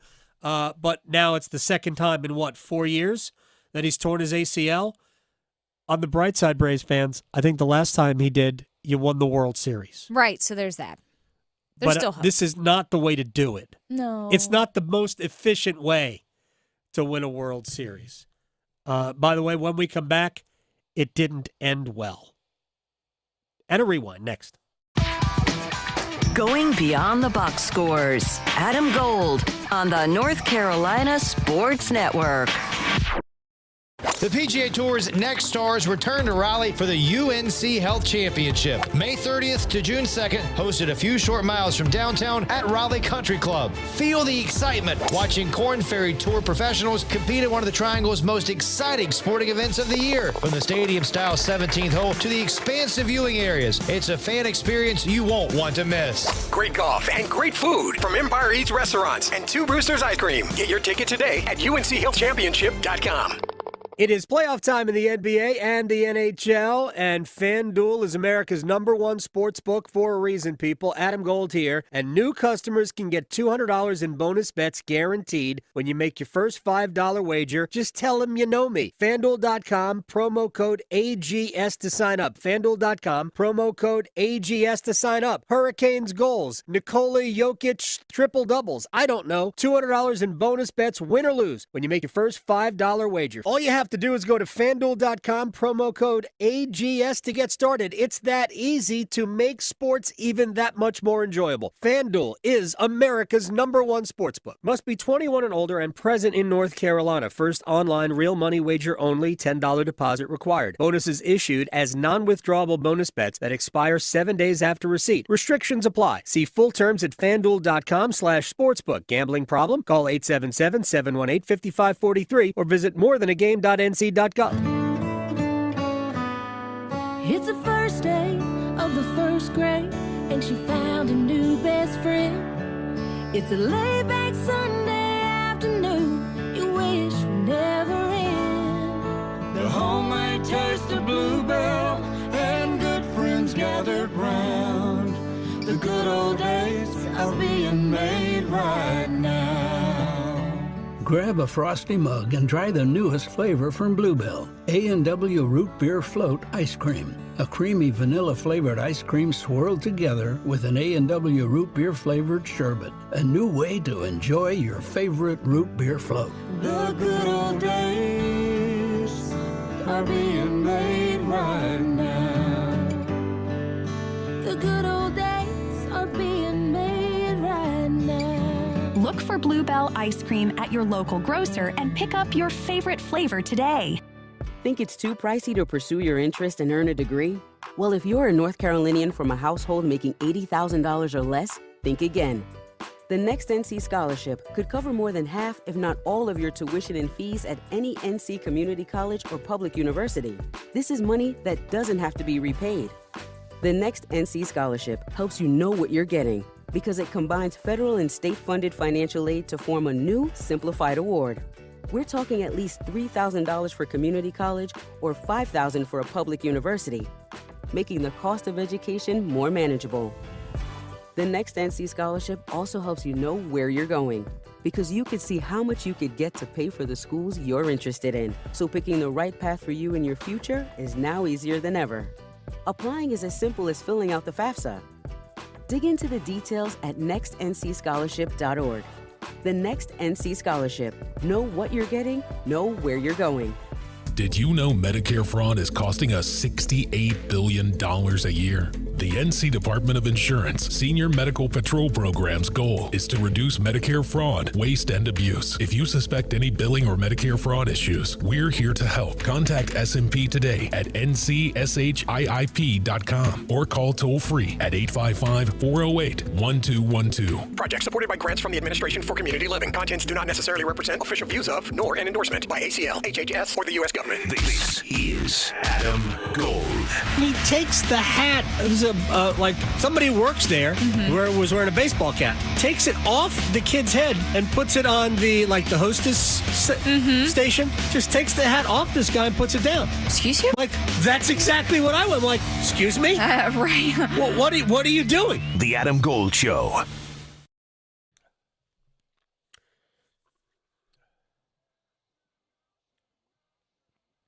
It's the Adam Gold Show. I'm Adam Gold. Victoria producing the program. So earlier, I had mentioned that Naomi Osaka was going up against Iga Swiatek, who's the top seed. It was a second-round match, not a first-round match. That would be a brutal first-round draw for Iga Swiatek. In fact, she was facing an exit from the event because Osaka was serving for the match at 5-3 in the third set, best of three on the women's side. But Swiatek broke to get to 4-5, held, broke, held, done. We are finished, and Swiatek is through. She wins it 7-6, 1-6. 7-5 in the third set. So Naomi Osaka out in the second round. But, man, it would be very cool. Osaka is just an incredible talent. She's not an amazing personality. She is, of course, as you know, Victoria, part owner of the NC Courage. Yes. She's an investor. A lot of times you'll see her wear Courage gear, out on tour. So, we'd love to see her do well for that reason, but she's also an unbelievable player to watch. When she is in full flight, she is one of those players. Her first Grand Slam title was beating Serena Williams. And that's impressive. She either beat Serena in the finals or in the semifinals. I think it was the finals.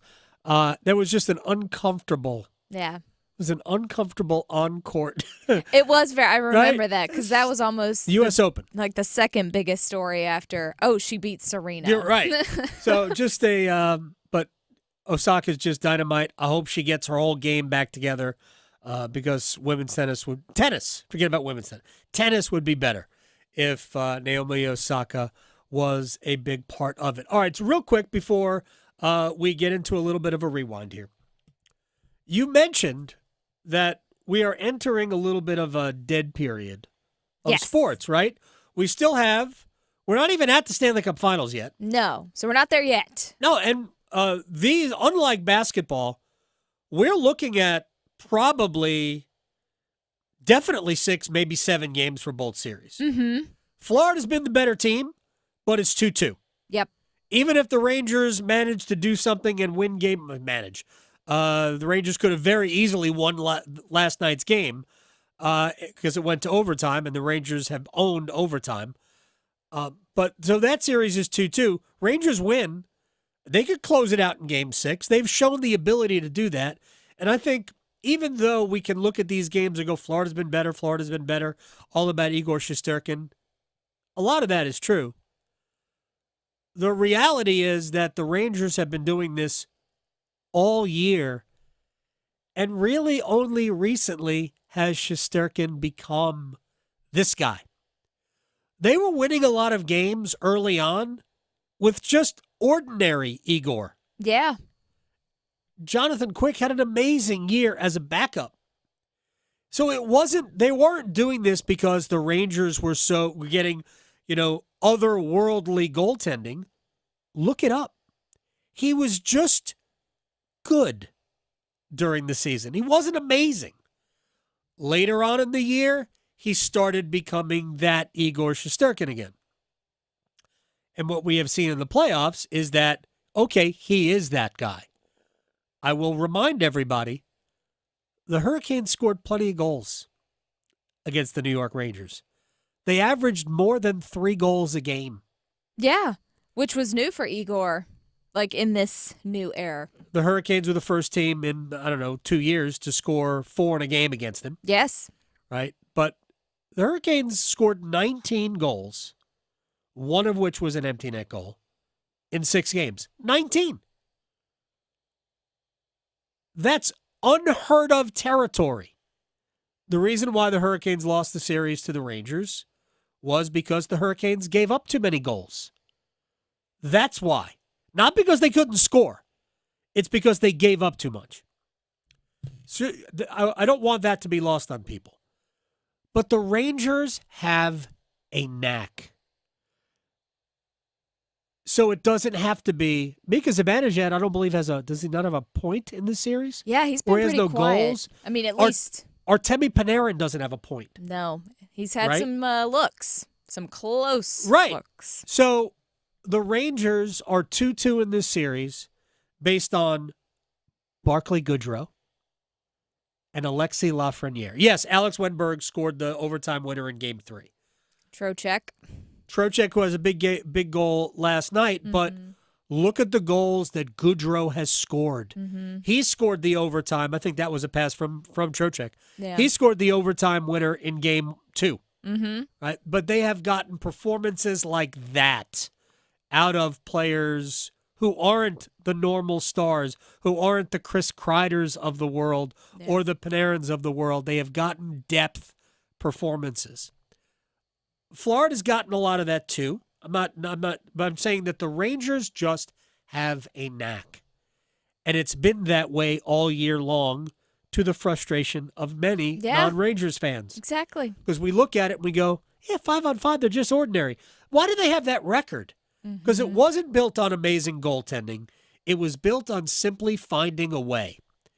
And when you have that, you just believe it's all going to work out, and you play. Yeah. So the Rangers, while other teams might be going, man, we got to figure this out, the Rangers don't have to figure anything out. They have managed to win in spite of all of these underlying metrics. And when they get hot, they get really hot. Like when they find their rhythm, it's almost like smothering to whatever team, any team. They scored on their first power play last night. The second power play was, I thought, much better than their first. Mm-hmm. But they didn't score. They didn't score on it. So yeah, you want to keep that power play like on mothballs to a minimum, right? Just put that in the closet. We don't want to see that again. Every time the Panthers got a penalty, you'd see Paul Maurice's face, and he's like, "Oh no, yeah, just not ate a bad again."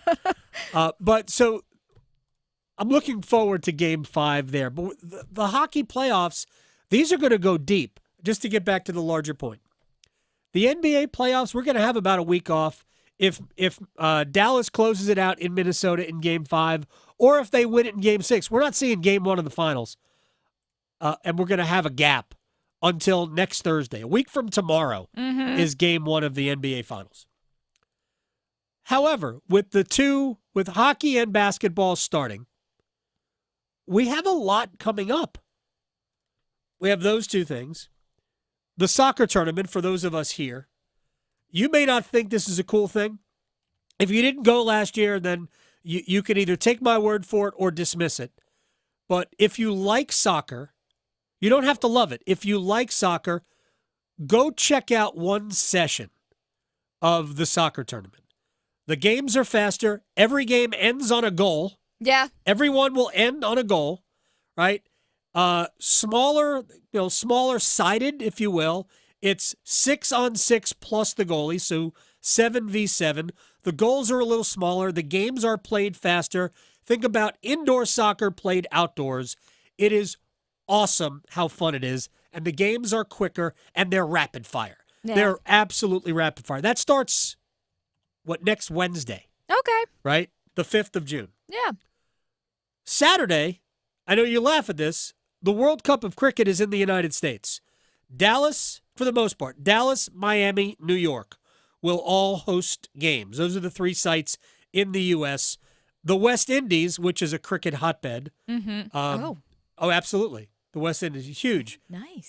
Brian Lara shouts to my all-time favorite cricketer, dynamite batsman. He's no longer playing. But the West Indies will also be a host. So, there are – the United States, by the way, got their Major League Cricket here, got elevated to recognition internationally. Oh, nice. So, yeah, it's a big deal. We have a lot of people who have moved here that grew up. Cricket is the number 2 sport in the world.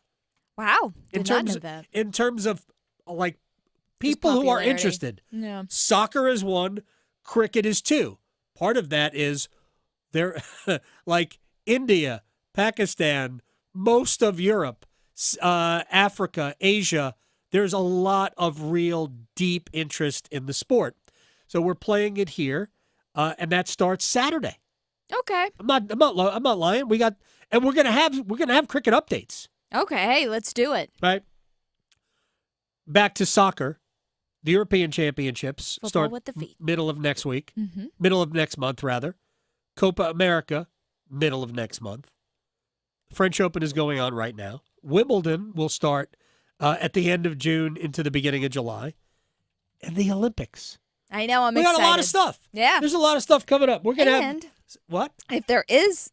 Well, there are people who like MMA like me. We got a huge UFC 303 coming up. Conor McGregor's coming back. I was going to say Conor McDavid.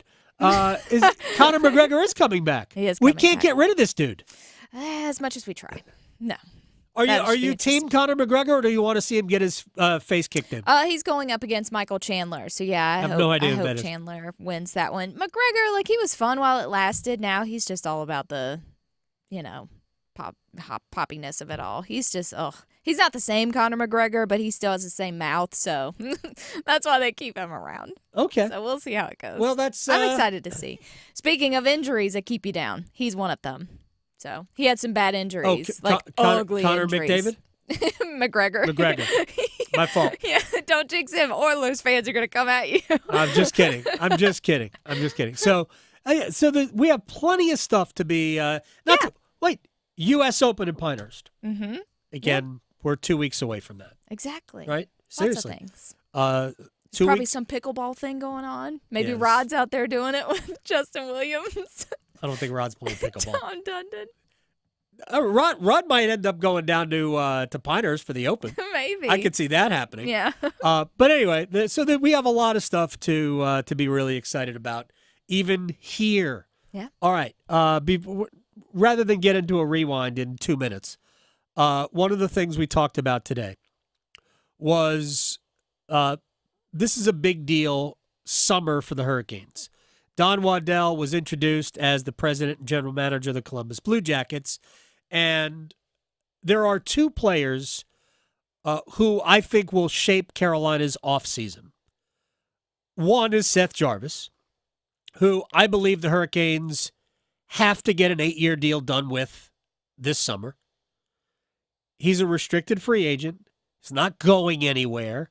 He'll be a restricted free agent. He's got 4 more years before he hits UFA territory. He's not going in. He'll be here. But if you're the Hurricanes, you don't do a bridge deal Because by the time you get around to doing the long-term deal for Seth Jarvis, now it costs too much. Don't do that. Do the deal now. Do the 8-year deal today. It won't be Don Waddell as the initial entry to that deal, but we all know who does the negotiating anyway, in spite of what he may say. Tom Dundon does that. So let's get this done with Seth Jarvis now. The other player that will help shape the Hurricanes' offseason and quite possibly have a greater impact on their future is Martin Necas. So he's got 2 more years before he is an unrestricted free agent as well. And he's just coming off a bridge deal, which earned him $3 million a year, I believe. Now, he's not playing for $3 million here. He is arbitration eligible. I don't know what that number would ultimately be through arbitration, but the Hurricanes have to decide. Is Necas somebody that they believe is part of their core and part of their future? Is it worth a long-term investment? Or are they better off moving him because what they could get right now on the open market, not on the open market, on the trade market for Necas could solve goaltending. It could solve number 2 center. It could provide draft capital down the road. They could get all of those things or a couple of those items just for Necas if they are willing to give up on that talent, because that talent is significant. So it's a very busy summer now without a president and general manager. Thank you, Victoria. See you tomorrow. Serving it up hot and fresh every day. Adam Gold on the North Carolina Sports Network. Adam Gold here from my man, Coach Pete DeRuta, Capital Financial Advisory Group in Apex. He is the retirement planning specialist. You might think you can do it on your own, but you wouldn't take out your own appendix, would you? So let's go to an expert when it comes to retirement planning, and Coach Pete DeRuta is that. 888-843-0013, or you can text Adam to 600-700 and get the total customized retirement plan for you, which is a $1,000 value for somebody else, but because you know me, you get it for free, and then you can get questions like this answered. How do you factor inflation in? What is the ideal time to shift to retirement planning? What is the biggest challenge we face heading to retirement? Coach Pete DeRuta, Capital Financial Advisory Group in Apex. He's the expert. 888-843-0013, 888-843-0013, or text Adam to 600-700 for Coach Pete DeRuta.